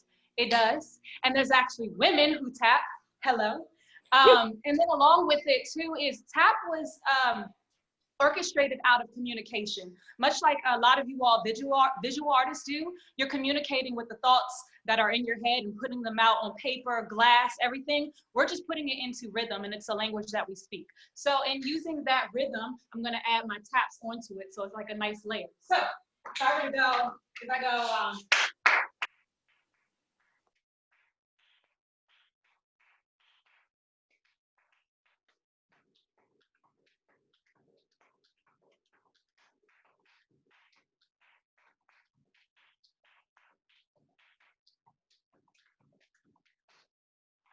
so now I'm gonna do a little bit of an improv to go on top. So.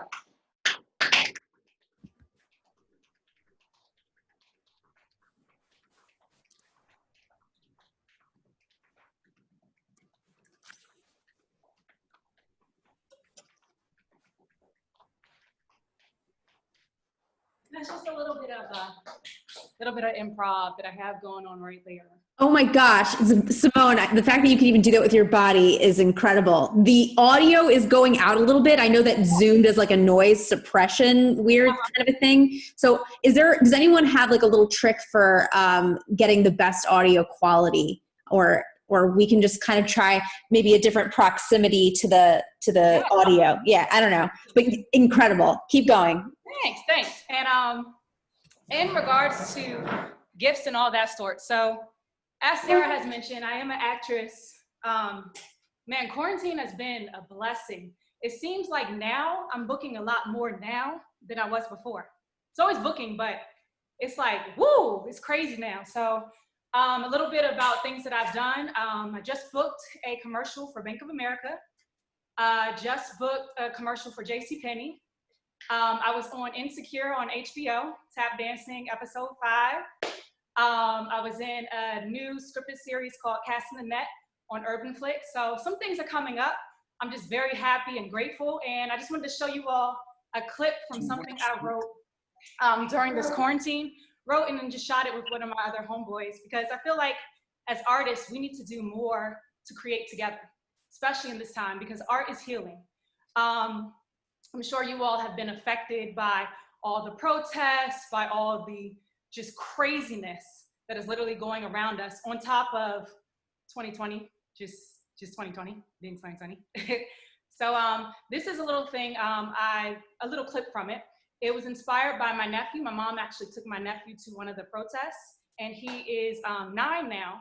And just seeing him go through that, I was putting myself in the mindset of, when I have children one day, how would I literally find the courage to tell them, this is what you have to grow up as a Black person, or a person of color, or even just a person in general, because we're all affected by this, no matter what color, what gender, what religion you are, we're all affected by this. So I'm gonna share my screen. This is a short clip from it.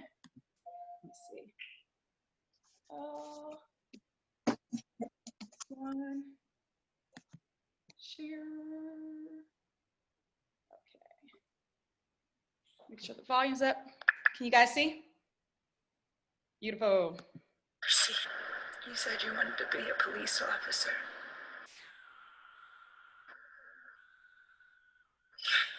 You said you wanted to be a policeman because you wanted to stop the bad guys.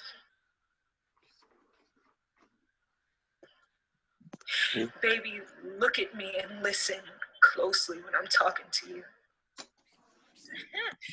So, just, do I stop the share? So that was just like a little short clip. A lot of with acting that I'm realizing is you're literally pouring yourself out there. So whether it's a scene where you're crying, whether it's a scene where you're just laughing and talking, you have to commit with everything that you do. And so much that I'm seeing you all in sharing your artistry and your work, we're literally tapping into your mind, and like it's literally taking a trip through your mind and your process. So I'm so grateful for this, and thank you for sharing. That's just a little bit about me, and I'm Simone. I am in the process of creating a website. I just did a shoot last Saturday, and I'm honoring the 1950s and now, bridging the gap between the two. My inspiration was from, have you all seen Lovecraft Country on HBO? It's a new show out on Lovecraft. Check it out. It's a sci-fi, but it's a really dope sci-fi because it combines the civil rights period with sci-fi, and it's so dope to see people of color in those roles. Like I love it. So yeah, it's bridging the 1950s with today and the things that we're all facing. And thank you again, Sarah, for this. Appreciate you. I'll put in my Instagram, and then on my Instagram, once I get my website up, I will share that with you all. Thanks, guys. Oh my goodness. The raw emotion in that clip is profound, insane. Because when I met you, you were dancing all over the place, and then you spontaneously moved to LA, and since then, not surprised that you've been booked like crazy. You are insanely amazing. I can't wait to see the website. We will all support. So thank you again, Simone. And I'm excited to transition to the other admin of our group, Miss Tanya Antonio, also in LA. You guys should totally get together at some point. And I am so thrilled to share some of her excellence, her dancing, and she'll explain the rest. Thank you, Tanya, for coming, and welcome. We are right on time. I absolutely love that. Hello, everyone. How are we doing today? Y'all can like take off mute just to. How's everyone doing? I know we're a hot second. We're all good. We've got energy. We've got life. That's amazing. Okay, my name is Tanya Antonio. I am based out here in Los Angeles. Also, like, I'm with Sandra Hill. second. Oh, wait a minute. Rondi? As you know, our Am I saying that right? Rondi? Roundy, oh hey Roundy, what's up? Hey! That was, first of all, like, I love tap. It's like the one type of dance I don't do, and it is my favorite. It gets me so hyped. That was like the surprise I didn't know I needed today. So thank you. Quick shout out to you. I am here. I actually know Sarah from like middle school, which is awesome. It's really cool to have enduring friendships from youth, especially like art friends, and to see like what gets carried from then till now. So what I'm here to share with you guys today is my favorite thing in the entire world, and my favorite thing that I do, which is actually also kind of new, but I'm a fire dancer. So I have these enormous and amazing steel fire fans that I fling around because that shit makes me real happy deep inside. I'm gonna kick it off with a video, and then my plan afterwards was just to talk a little bit about what it's like to be a beginner in something new, especially someone who's already an established artist and dancer, what it's like to kind of dive off the deep end into like a new concentration within the larger scope of something that you do, and also take questions because I get a ton of questions. And I just love to talk about this. I'm a geek for it. So, all right, are we ready to watch some fire dancing? Woo! Okay, amazing. All right, let me go ahead and share my screen with y'all now. Yeah, okay, let's see. Fire video, this is share. Okay, I'm gonna make this big screen. Let me know that y'all can hear it. This is a slow flow video that I'm pretty hyped about.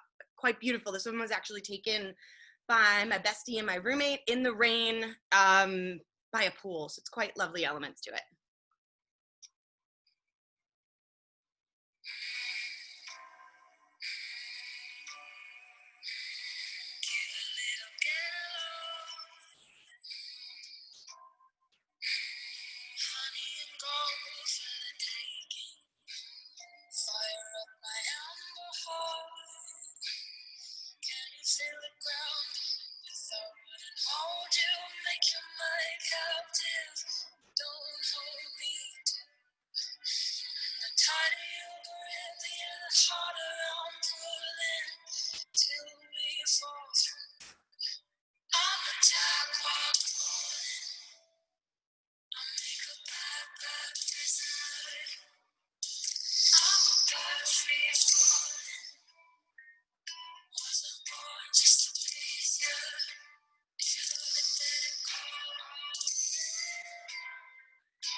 You're supposed to say something.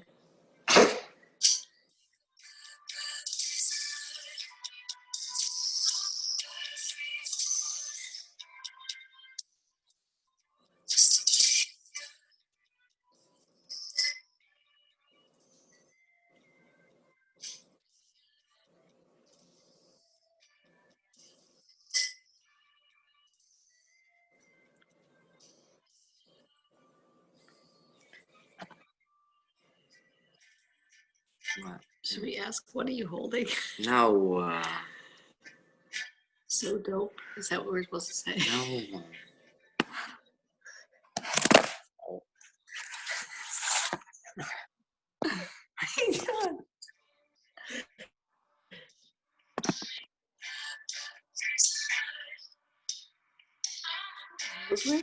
Is that new? No, it's not new. Stop.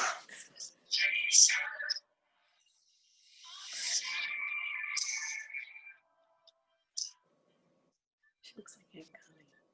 I wonder why. Thank you guys.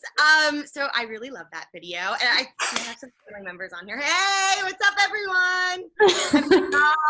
I got my big old Greek family here with us today. So that's super exciting. Hold on. I also, let me get out of this big screen. Some of these photos I have never shared before. I don't know why I'm sitting on them, but I can make them our background as we sit and chit chat about fire dancing. How fucking cool are these? These are really awesome. These are actually, I'm really psyched about these. They're all raw images, which is amazing. I got the chance to work with this incredible photographer out in Los Angeles, and these are like pulled right off of the SIM card from his phone. So not his phone, his like camera thing. Let me see what we have going on in the chat. I see a ton of stuff. Okay, so amazing. Oh, I have so many friends. Hi, everyone. Fire's hot, beautiful. Sick. Oh, thank you. Okay, all right. Question: am I a fire sign? Yeah, I'm a big fire sign. I'm a Sag, and I have a Leo rising, so that's the situation.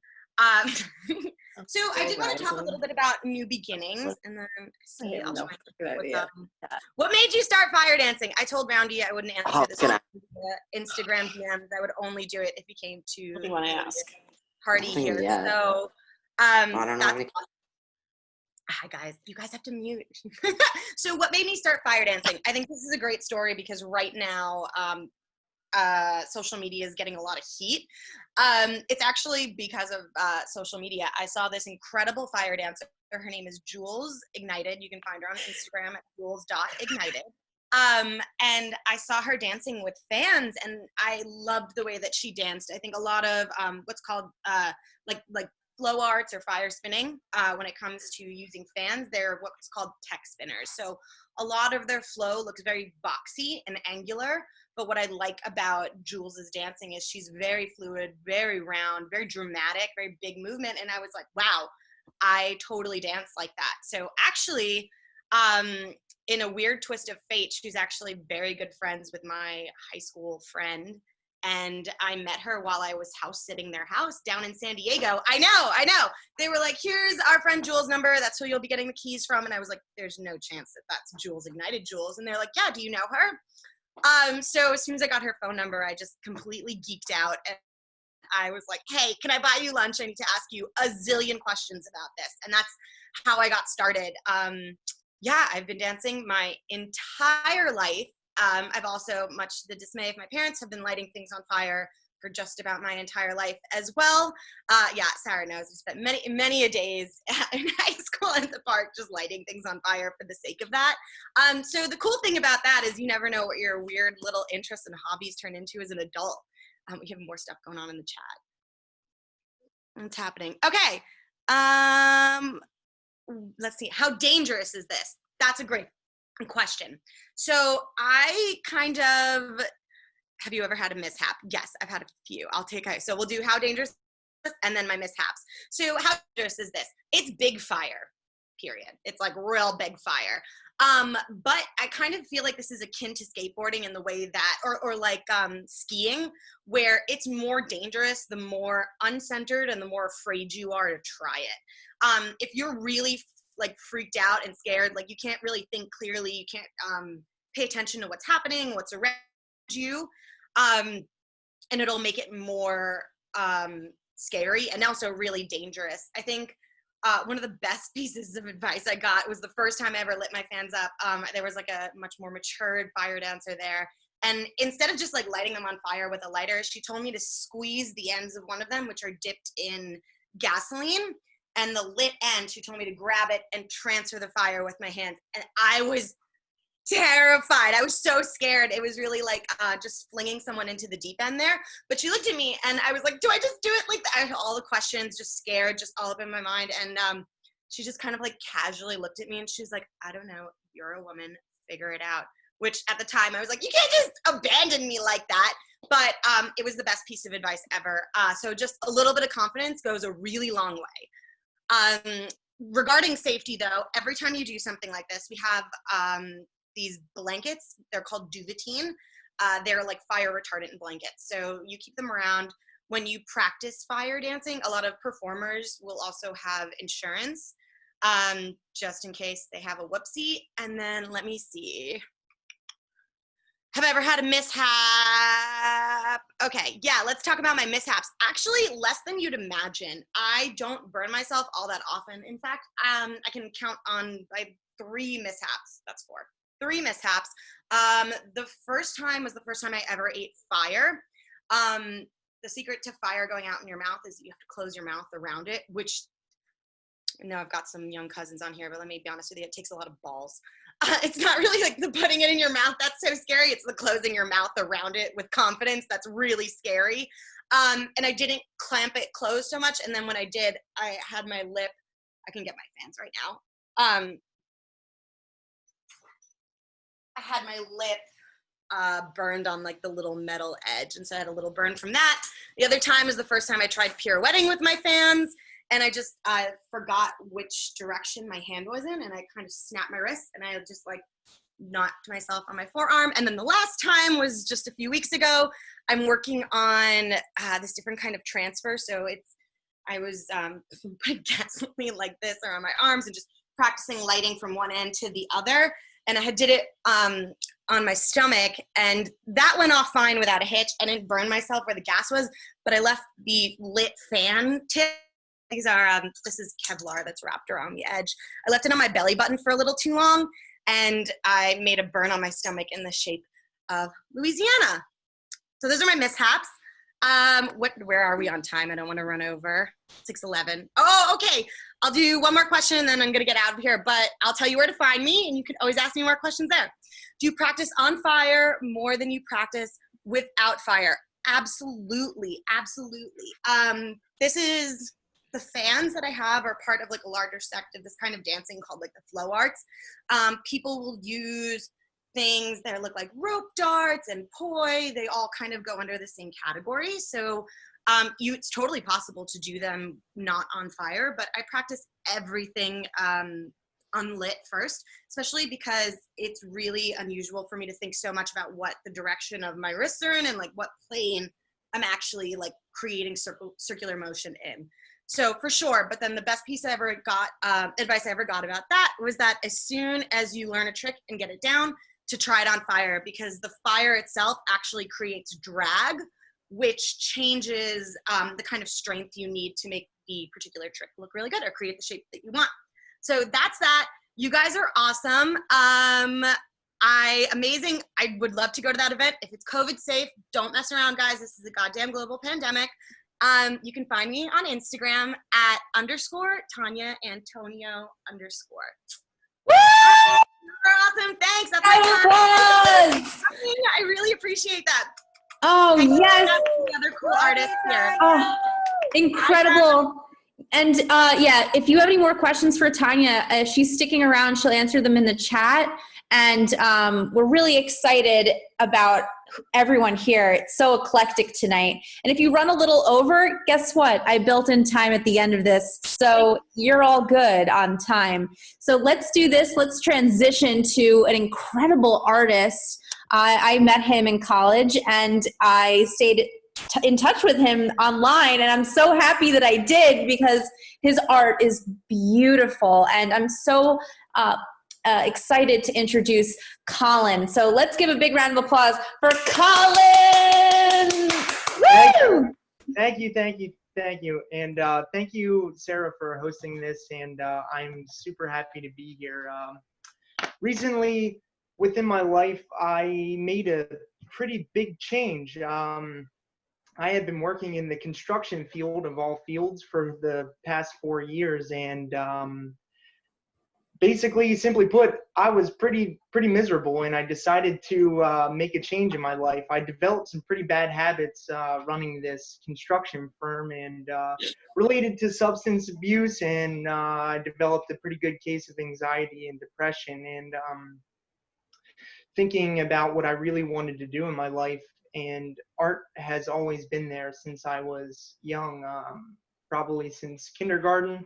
I've been drawing and painting, and I decided to revisit that pretty seriously, because I found that one of the things that brought me the true happiness was the fact that if I went out to a field somewhere and painted a landscape, I found that was bringing the most inner peace. So within the past month and a half, 2 months or so, I've been hitting that hard and developing myself through social media. And at first I thought social media was this like daunting thing that was in the way of the creative process, but I've found that I've kind of caught a groove with everything and just been exploring different mediums. So I want to share my screen, and I have a few images that I would like to share with you guys. And again, my artwork it ranges from oil paints to charcoals and everything in between, and then subject matters vary a lot. So let me know when you guys can, let me bring up a slideshow. Let me know when you guys can see that, or if you can see that. I found a way to pause. I can see it, yes. They just need to be bigger. Yeah, how about that? Can you see that? So we just see the file window. I don't think we see your slideshow. Right. If you click share screen, you can actually see it pops up, and then it's one of the things that you can select if it's a separate window. Secretively, I'm 50 years old and I don't know how to do any of this. I don't know.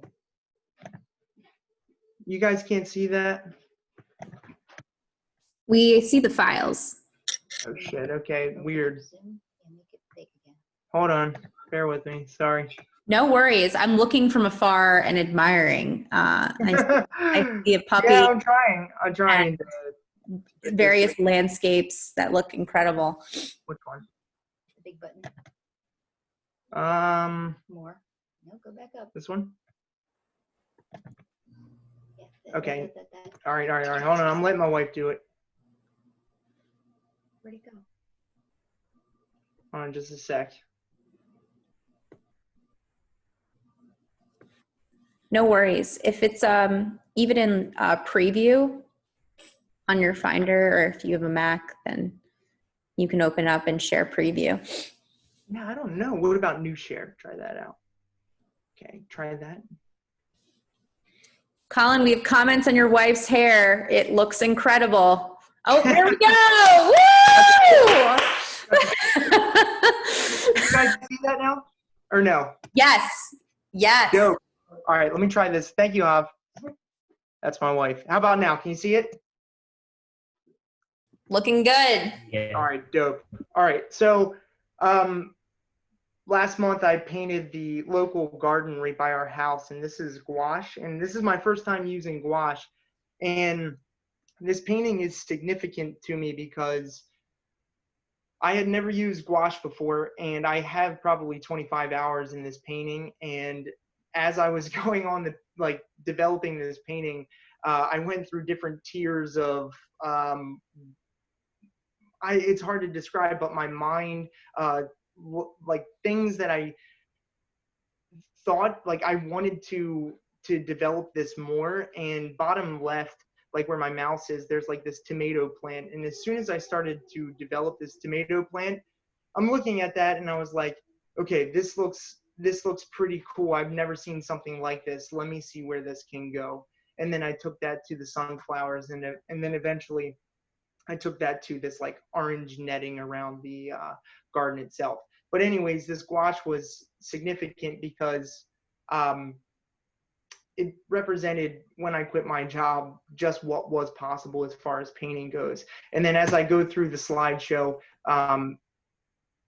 I've continued this process so on. So I've been spending time in rural Pennsylvania. And again, I should mention that I'm from Baltimore, Maryland. And so for me for a city slicker to go out into the country and paint the mountains means the world to me, because this is some of the first times that I've been able to paint the mountains and be out in the scenery. And again, I don't work from a photograph. I'm actually out in the field sitting there, whether it's 2 or 3 installments for a few hours at a time, out in nature. Same thing with the sunflower garden. I was out there various days, Monday through Friday, just painting that. So again, it's just a personal preference. I don't usually like working from a photograph, but I will. And as you see in my slideshow, I do have some artwork that is from a photograph. So then I just wanted to showcase some of the different styles that I have.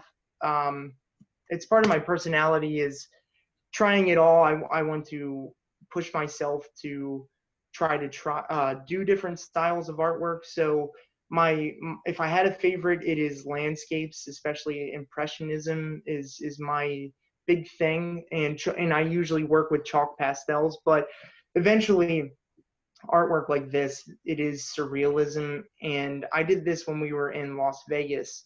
Again, I wasn't looking at one thing particularly, but it was 106 degrees as we were outside on this day. And I remember in the sweltering heat, I was sitting there like, man, this is freaking hot. And I decided to do a drawing of right by the pool. And this is what came to mind, this really weird, bizarre scene, but I really liked how it turned out.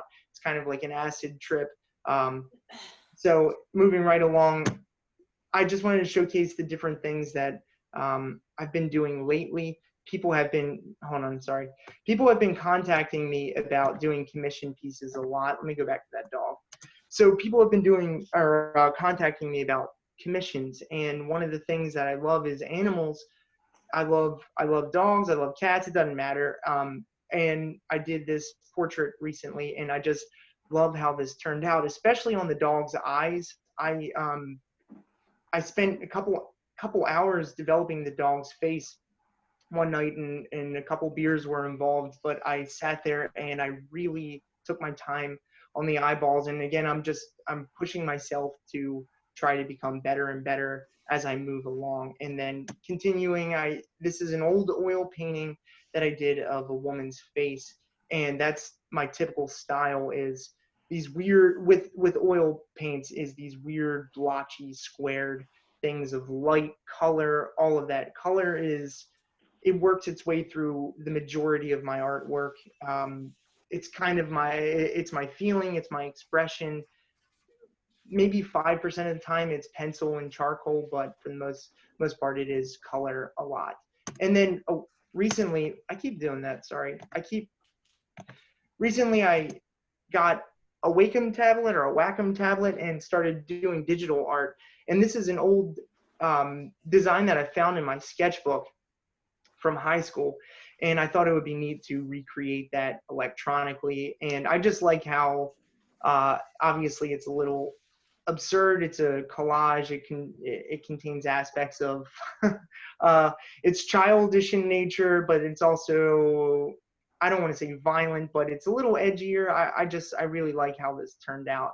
And as we're moving along, here's a still life that I created. This is again 2020. Most of my artwork is from this year, if not last year, the ones that I'm showing you in the slideshow.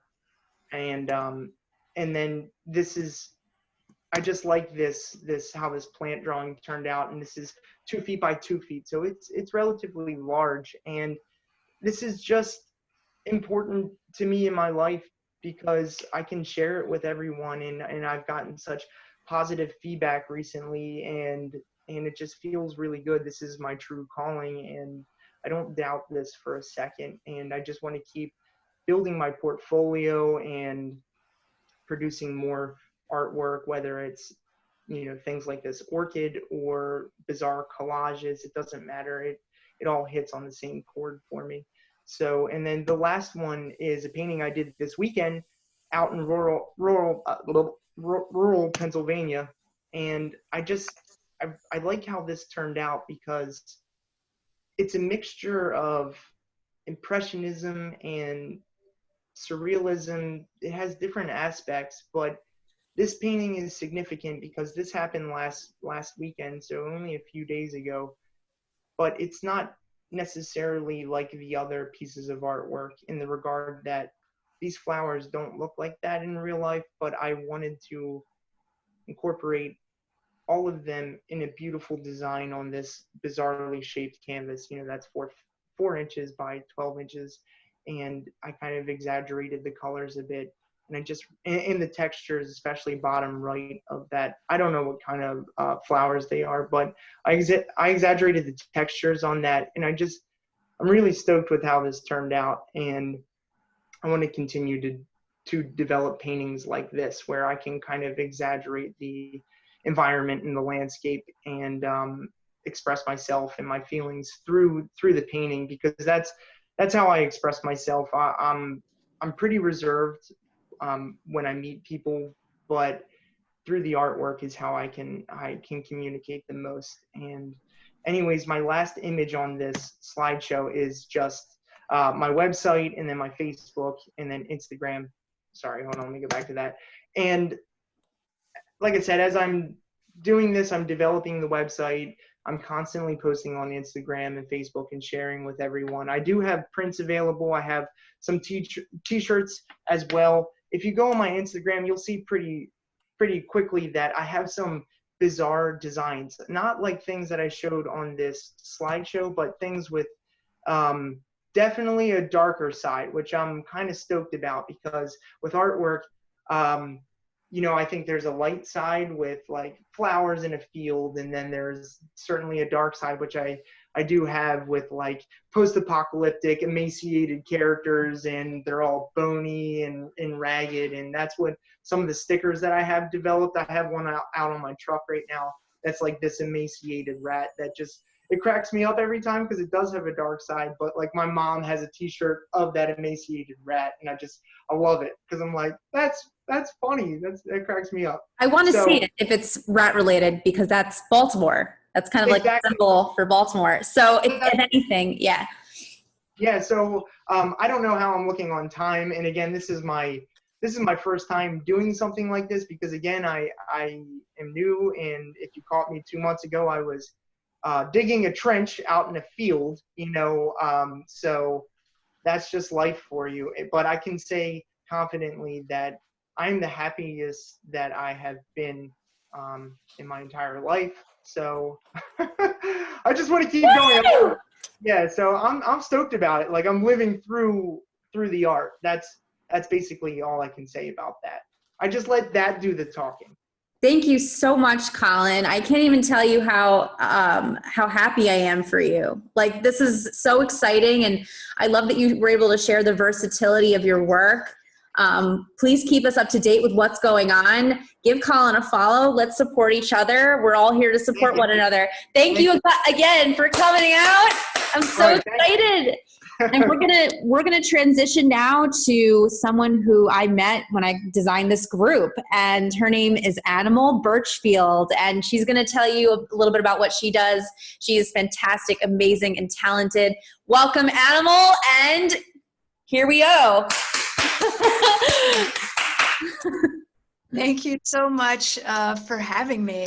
I'm Keli Birchfield. They call me Animal because I'm a beast on the drums. So I was really appreciating Simone's rhythms there. She shared through tap. That was great. Hell yes.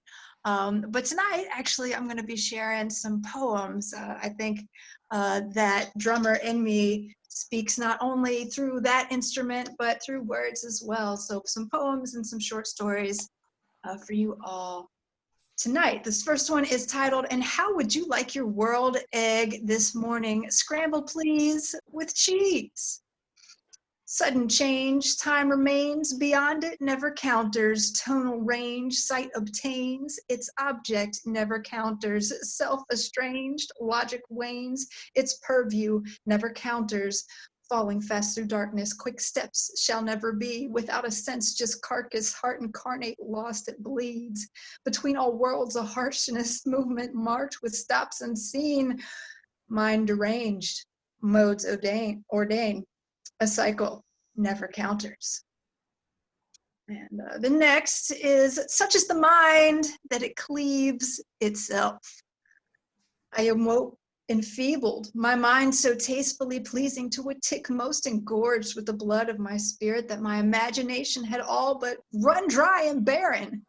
Its grounds cracked, trees slacked, fruits packed with lies of divine depletion. I found little left upon which my intellect could feast. Evil had found my Eden, my body of works weak and infected, but beyond this image lay my origins, and from its wellspring of rations sprang a mirrored copy of my person, proportioned as a tick upon the tick, which was draining me of my purpose. Doubly full of myself, my task is now that of transmuting my recollection.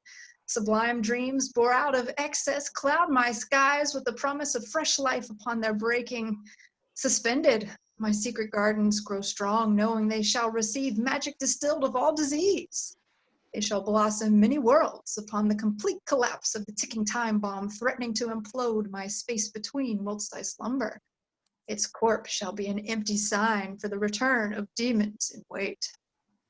And that one is especially motivated by German philosophy and some quantum physics in there. So that's also my interest as well, philosophy. That pops up a bunch. This one is called Not Above the Waterline. When the grounds of the graveyard had flooded, and the headstones lost sight of their feet, souls wrapped in flesh not quite rotted, ascended their maker to meet. Creased clouds up above hinted promise, lent quick glimpses for those left beneath. But because they dared glare at redemption laid bare, those old bones sold their swell for a peak. The next is, and the days shall dream for me. What fire burns in the dead of night with no soul awakened to keep it? What eye beholds the depth of its sight with no sense of the sowing which reaps it? What end unfolds into realms unknown with no forethought to step out and reach it? Well, I can tell you I know, but the proof's better shown in suspension, just as I've seen it. All right, what should I do next? How about dirty work? The people devalue themselves by sheer number, as wakeful reminders of death's hidden grace. Allowed to meander through truth's deepest nature, they fingered all being as ends in their fate. Printed and dated, embalmed and elated, the landscapes rejoice in transcendence of state. Ordered by beasts, dazed in pure favor, that which is granted those saving cost labor. This next one's a little longer. A thing of substance, the salvaged, sullen subject. This thought I've wrought, kept safe and fought, for its sake I prized and knew, and hid aloft from aughts and knots. Having room to breathe, it grew.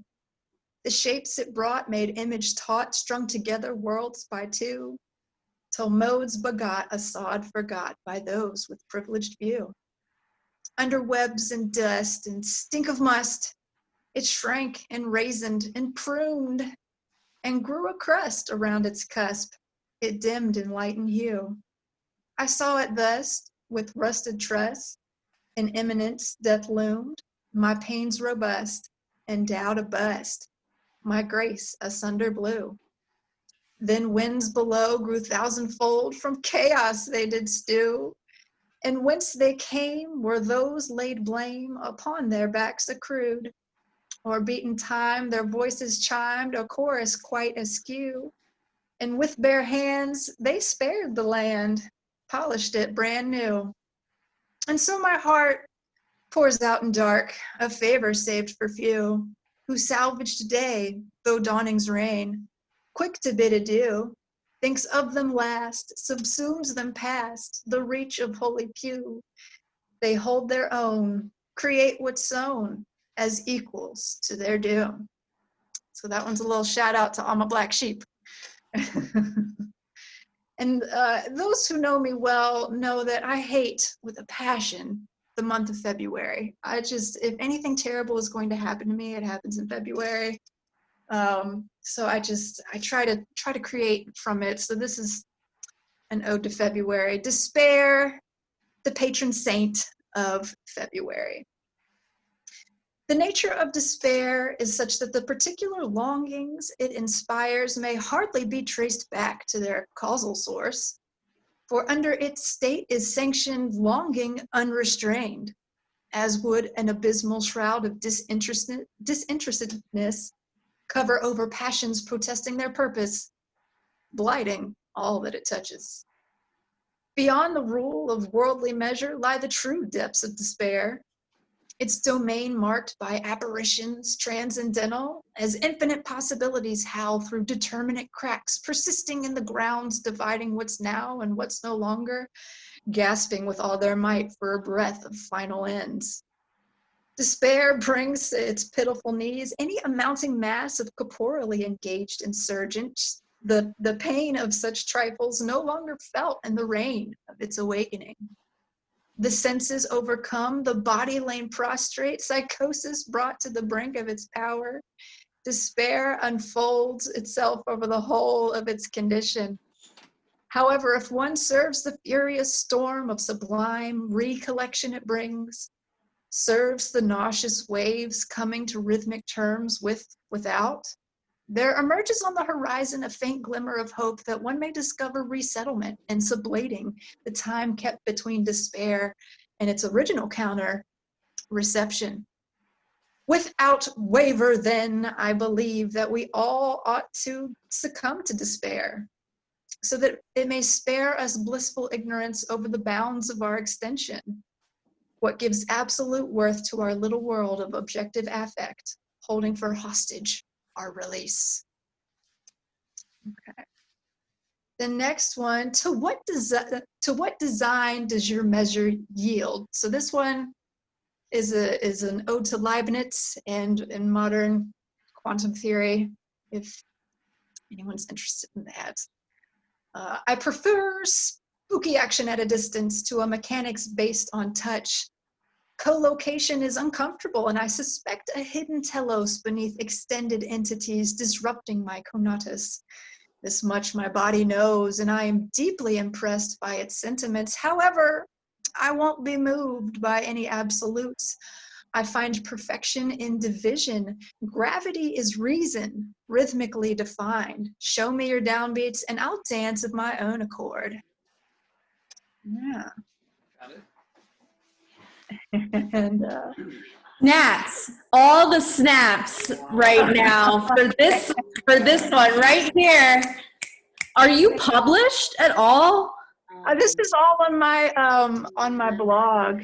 Oh my gosh, this is wild. I just want to put all these poems in my pocket and just take them out and read them. But yeah, this is incredible stuff. Just Thank you. I'll Yeah. do one poem, and then I've got a little short story. So this one's older. It's called the Sky Falling. Wait. Wait, hold on a second. Lindy? Is that Lindy? Lindy? I think someone needs to let's make sure we're all on mute so we can hear. Lindy? Hello? All right, I muted her. I can do that. All right, let's keep going. This one's called The Sky Ain't Fallen. The clouds loomed a little too low for my liking and were tinged with a darkness too sinister for comfort. What were they hiding? I made it my mission to find out, for I was nobody's fool.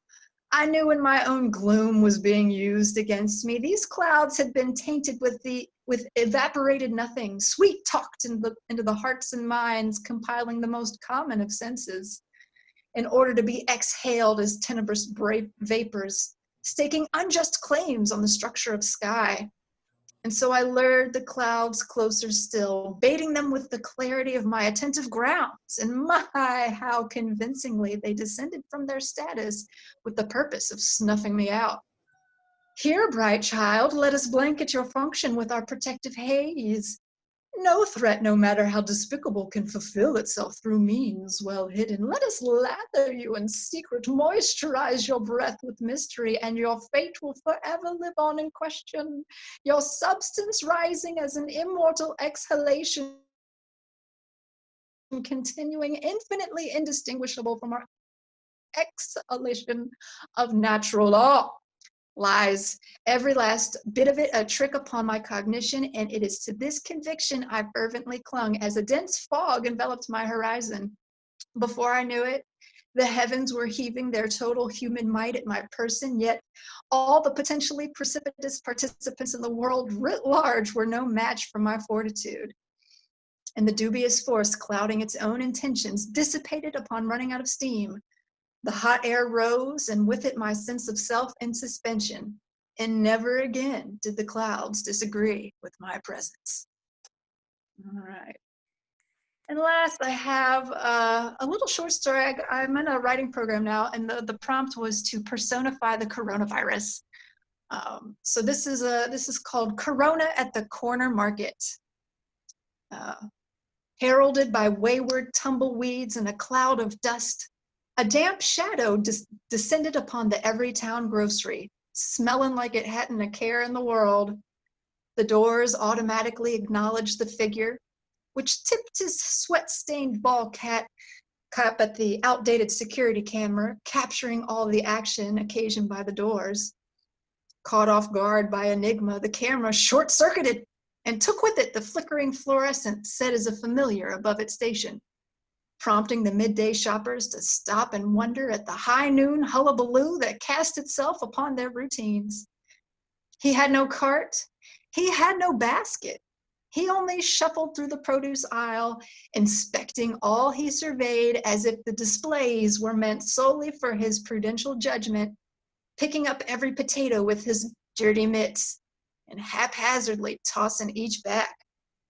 An incognizant old lady went to pick up a potato, and the whole pile, unsteadied by the tramp, toppled about everywhere. The old lady, unsteadied by the potatoes, followed their lead to the floor. He continued down the aisle, unafflicted by the old lady's plight, molesting the apples in the same manner he had the potatoes. A baby cried, awakening its stupefied mother from the spell of the stranger's odd presence.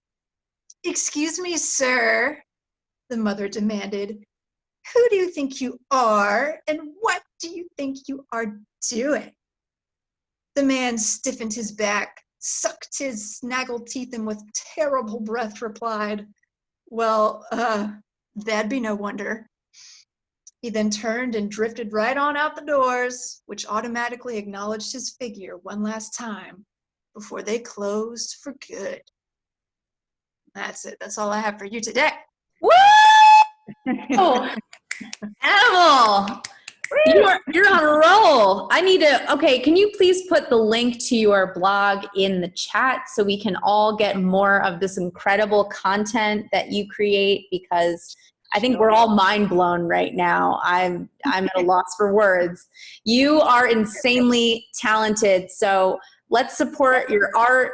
Keep writing and keep sharing, because you really have something special. So we are going to move on and transition now to someone who I met, I can't believe, a year ago. I feel like I've known him so much longer.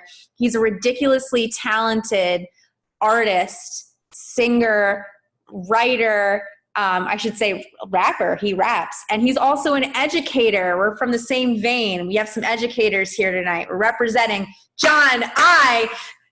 Welcome to the Lost in Creation Live, Jon Eye. Woo! Yo, what's up? What's up? What's up? Can you guys hear me? So we're coming through here? Yes. Can you hear me? Yes. Okay, awesome. What's up? I'm Jon Eye, Jon space EYE. Just as she was saying, I'm an artist, writer, musician, and educator. I teach science and math. I'm gonna give you guys a little tour of what's going on over here. Let's see. I'm trying to switch my camera around. How do I, oh, here it is. There we go. This is some art that I painted. I got hanging on the wall. This is a fox, stellar fox right here. Star Fox was taken by some video game. And then here's some tree and a planet. I do a lot of like that spray paint art right here. Here's some more pyramids and a cityscape going on. I do a lot of it like live at events and shows. We got some more. This is the only one that has me in it. That's me right there. I'm the astronomer. And then I'm gonna give you guys another little tour. Here's another painting I'm working on right now. It's a commission for my friend. I'm gonna put his logo there in the middle. There's a periodic table. I just use that sometimes to do science. And here's some more art. Just a bunch of little guys. Got like boxes of these canvases. And I also got a bunch of these little prints of previous works right here. And then this is my little studio setup. So I got my microphones. I got my Zoom chat, which I'm in. And I got my piano. So I'm gonna try and do a little bit of technical gymnastics here. So I'm gonna jumping in. Okay, so now can you guys see me and hear me? Computer version of me. Yes. All right. So so thank you for looking at my art. And now I'm gonna show you guys a little something else. So I'm sharing my screen so you can see me and my screen, right? And I'm coming through this microphone, right? That's all coming good for you guys? So this is Ableton, and that's what I use to make music.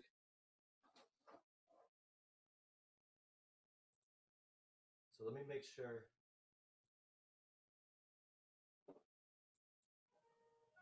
Are you guys hearing the music here?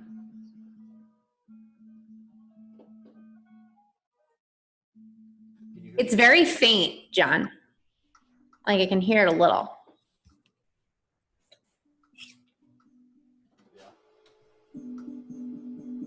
That didn't fix it, did it?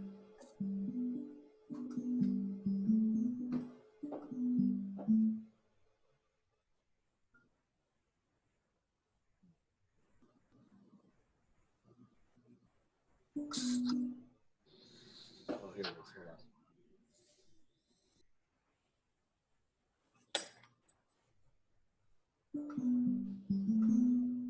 You guys can't hear the music that well? I can hear it. I can hear it. It's not that loud, but I can definitely hear it.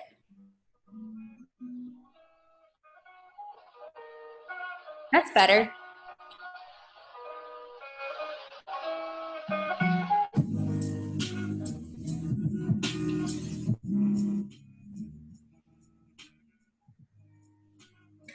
All right, so let's see if this works here. I've never performed on Zoom.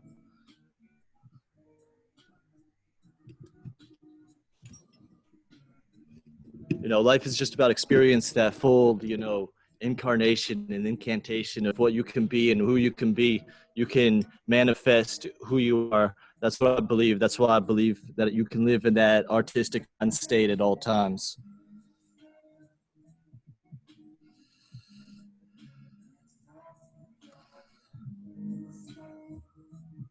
Yeah. So I do that day and night. Whether I'm awake or I'm conscious, I'm always creating and being artistic, writing, painting the colors within my mind.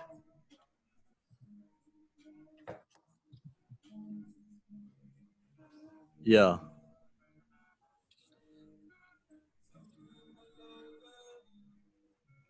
Yeah. I like to experience life inside my sleep.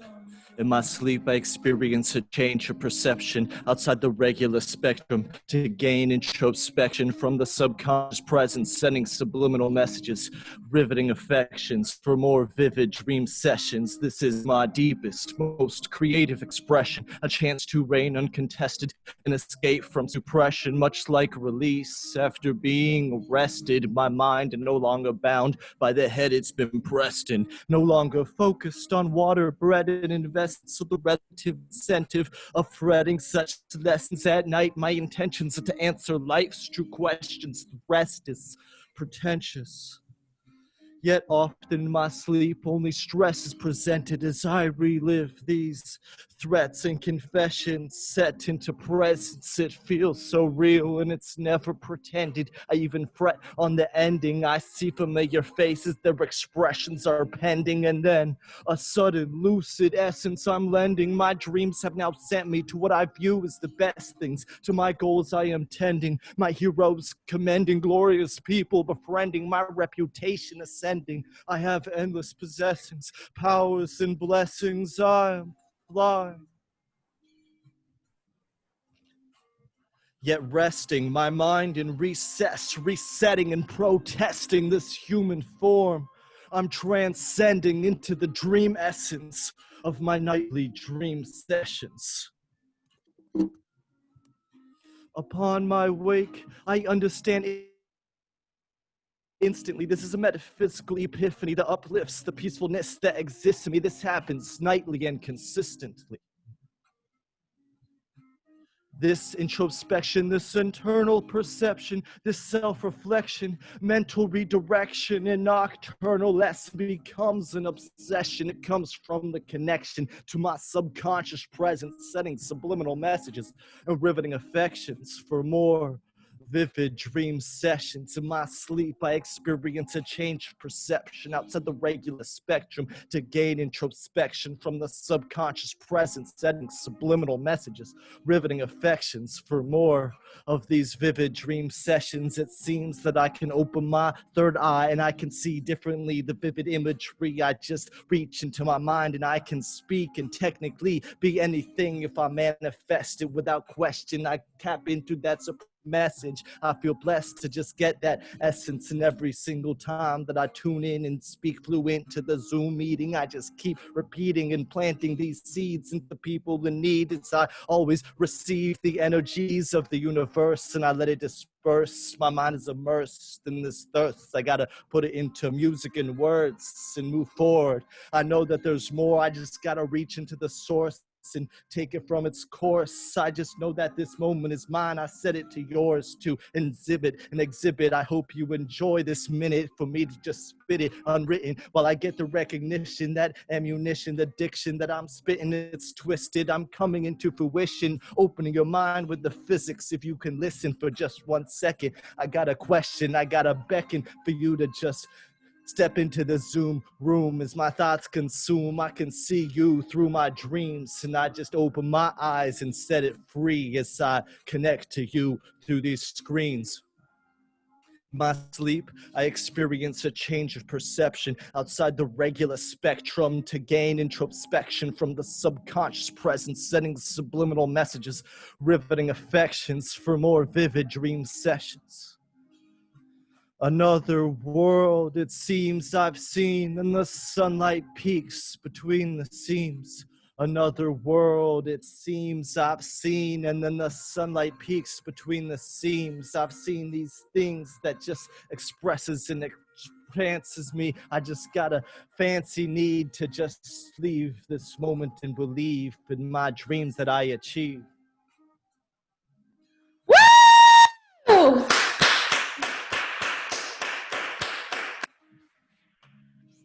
John! Hell yeah. I think I might have put that beat a little too loud. It was kind of, I didn't realize it was kind of clipping. I definitely heard you. No worries. No worries. I know my voice is coming, I think my voice is coming through the Ableton and also going through the Zoom room. So I'm sure you can hear me pretty well. Yes, and So, not to worry, because I think I don't even know how long I've been going. Oh, we're going to transition, and if anything, we're going to be doing these more in the future. So I'm excited because this will lend itself to more opportunities to share, and I'm very excited about that. So if anything, please make sure you put in the chat all your information so we can see your art and, you know, learn more about you. If anything, I know that Jon has a virtual festival that he's hosting, and you all should check it out because it's insane. There are fire dancers, there are different performers. So he'll give you the information in the chat. And right now I'm gonna, yes, do you want to say anything really quick about it, Jon? Hello? No? All right.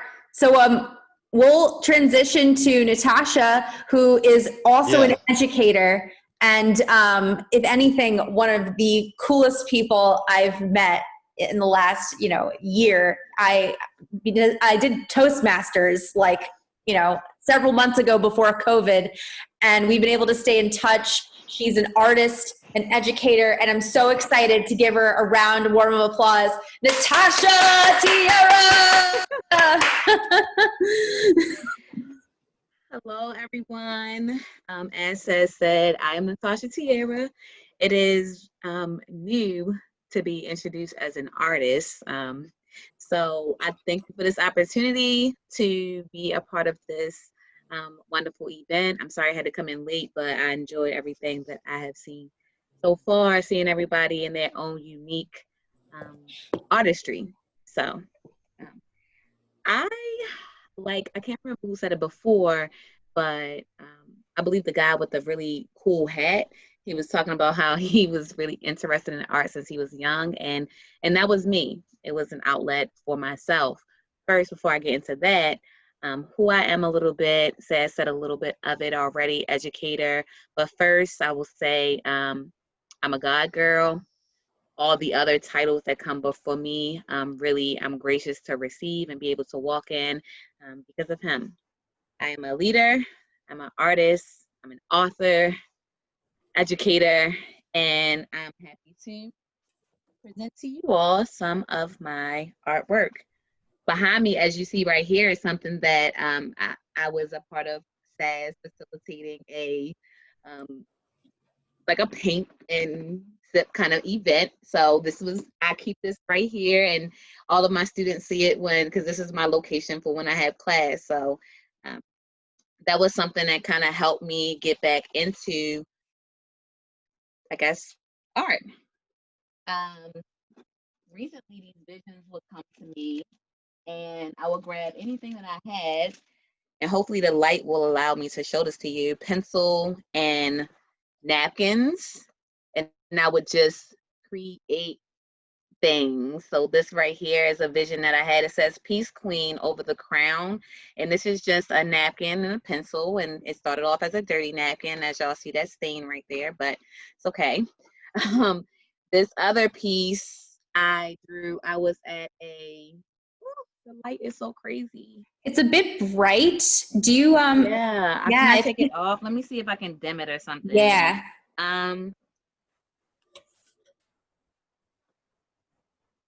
See it a little bit more, but okay, it's so from the side you can kind of see the vision. This was me. I was actually sitting on the bench. So this is a woman with an afro. My hair was natural at the time, and I was just looking out at the water. That's something that really I love. It's peaceful, it's calming, and this was kind of the scene. And when I got home, it was still in my mind. So I put it on paper. I do want to bring the light up a little bit for this next thing. So back in 2018, I was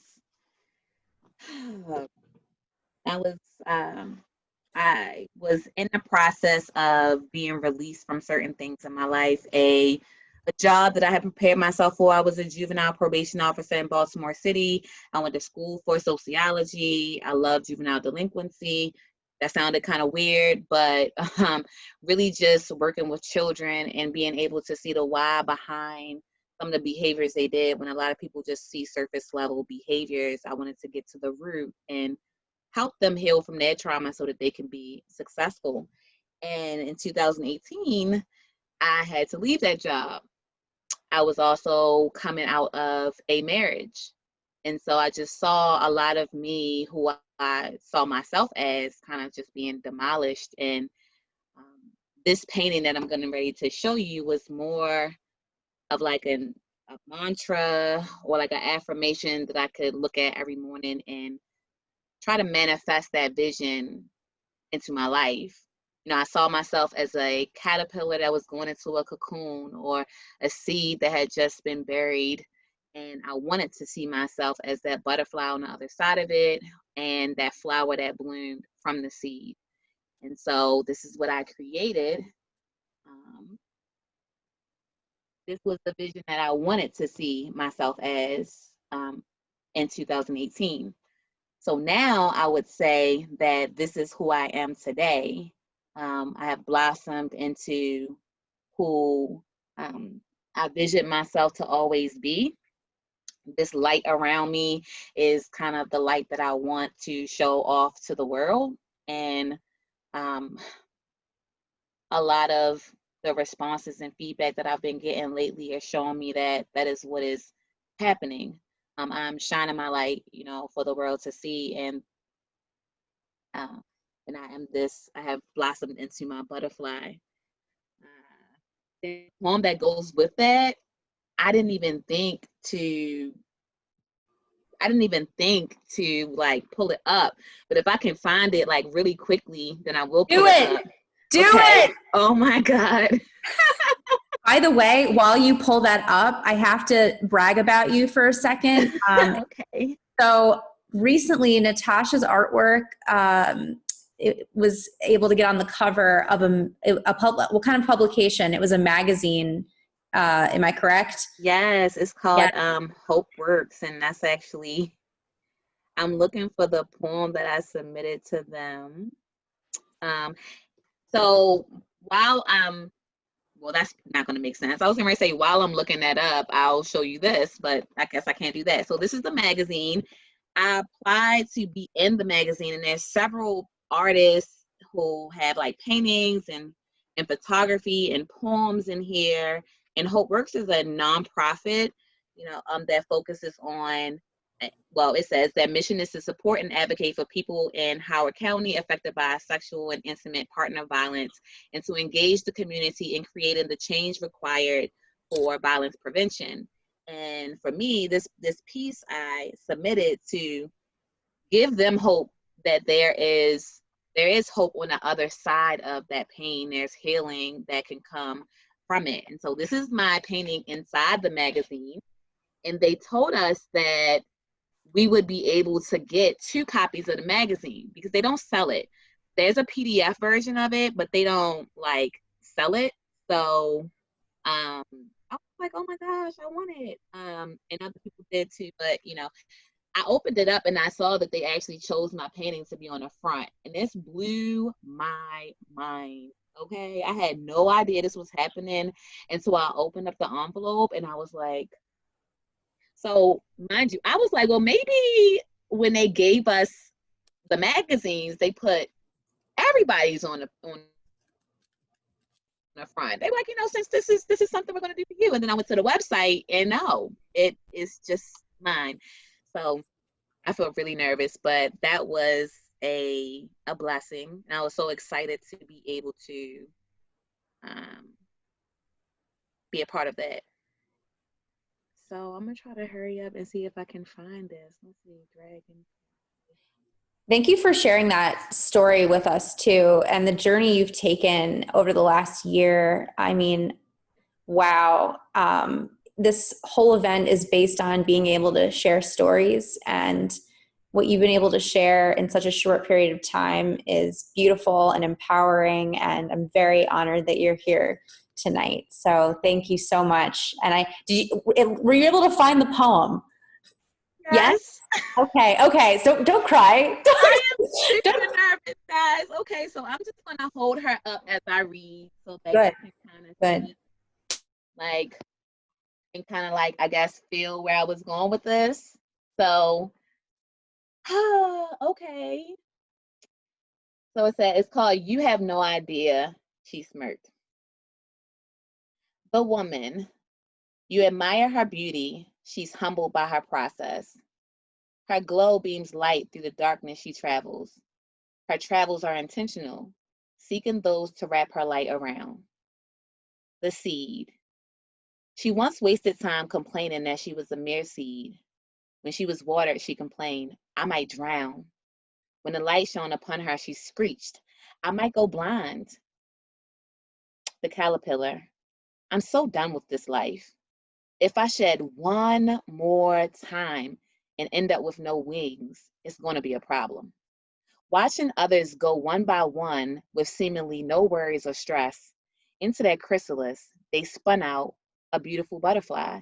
She screamed, I'm up next. It was the same for the seed and the caterpillar as it was for the woman's soul, worrying through the journey until one day her faith set her free. God has not given me the spirit of fear. He has given me love, power, and a sound mind, she cried. She began to embrace all parts of her life and trust trusted God with her refining process. Almost in an instant, upon the release of anxiety came peace. Thank you, Lord. Gushing in the wind, peace. With that peace unleashed an understanding of purpose in all things. They decided to be present, the woman, the seed, and the caterpillar, as they held on to the promises they knew would come in no time. Out of the seed she bloomed with strong roots and petals held high. Out of the chrysalis she flew with wings extended to the sky. Out of the ashes she stood with a glowing soul whose joy could not hide. You are beautiful, they say. You have no idea, she smirked. Woo!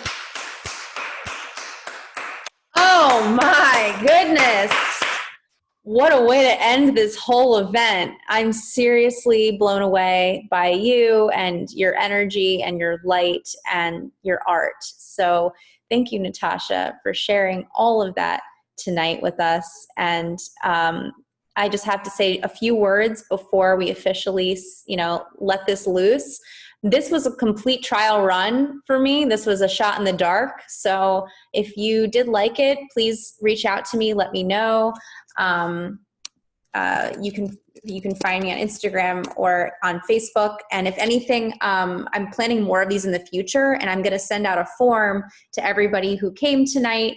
And if you can refer any artists who might want to do something like this and get involved with a smaller, tight-knit community that's extremely supportive, sometimes it's better than a bunch of people that might not care as much. So yeah, I'm definitely building smaller, more tight-knit, close, loyal communities. And I'm so honored that you are all able to make it. Before we let anybody go, I'm always up for people promoting events and checking it out. That's what this group is all about.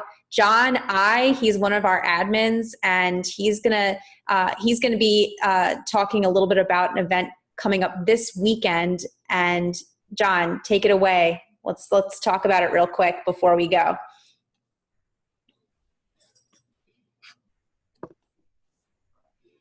Yo, can you guys hear me? Yes. Okay, cool. Yeah, so I just want to tell you guys about this really cool project that I have going on. And so I'm working together with a bunch of amazing musicians and artists in DC. And I know a lot of people who are in bands and other music acts and artists and dancers who, they just have this creative energy they're trying to get out.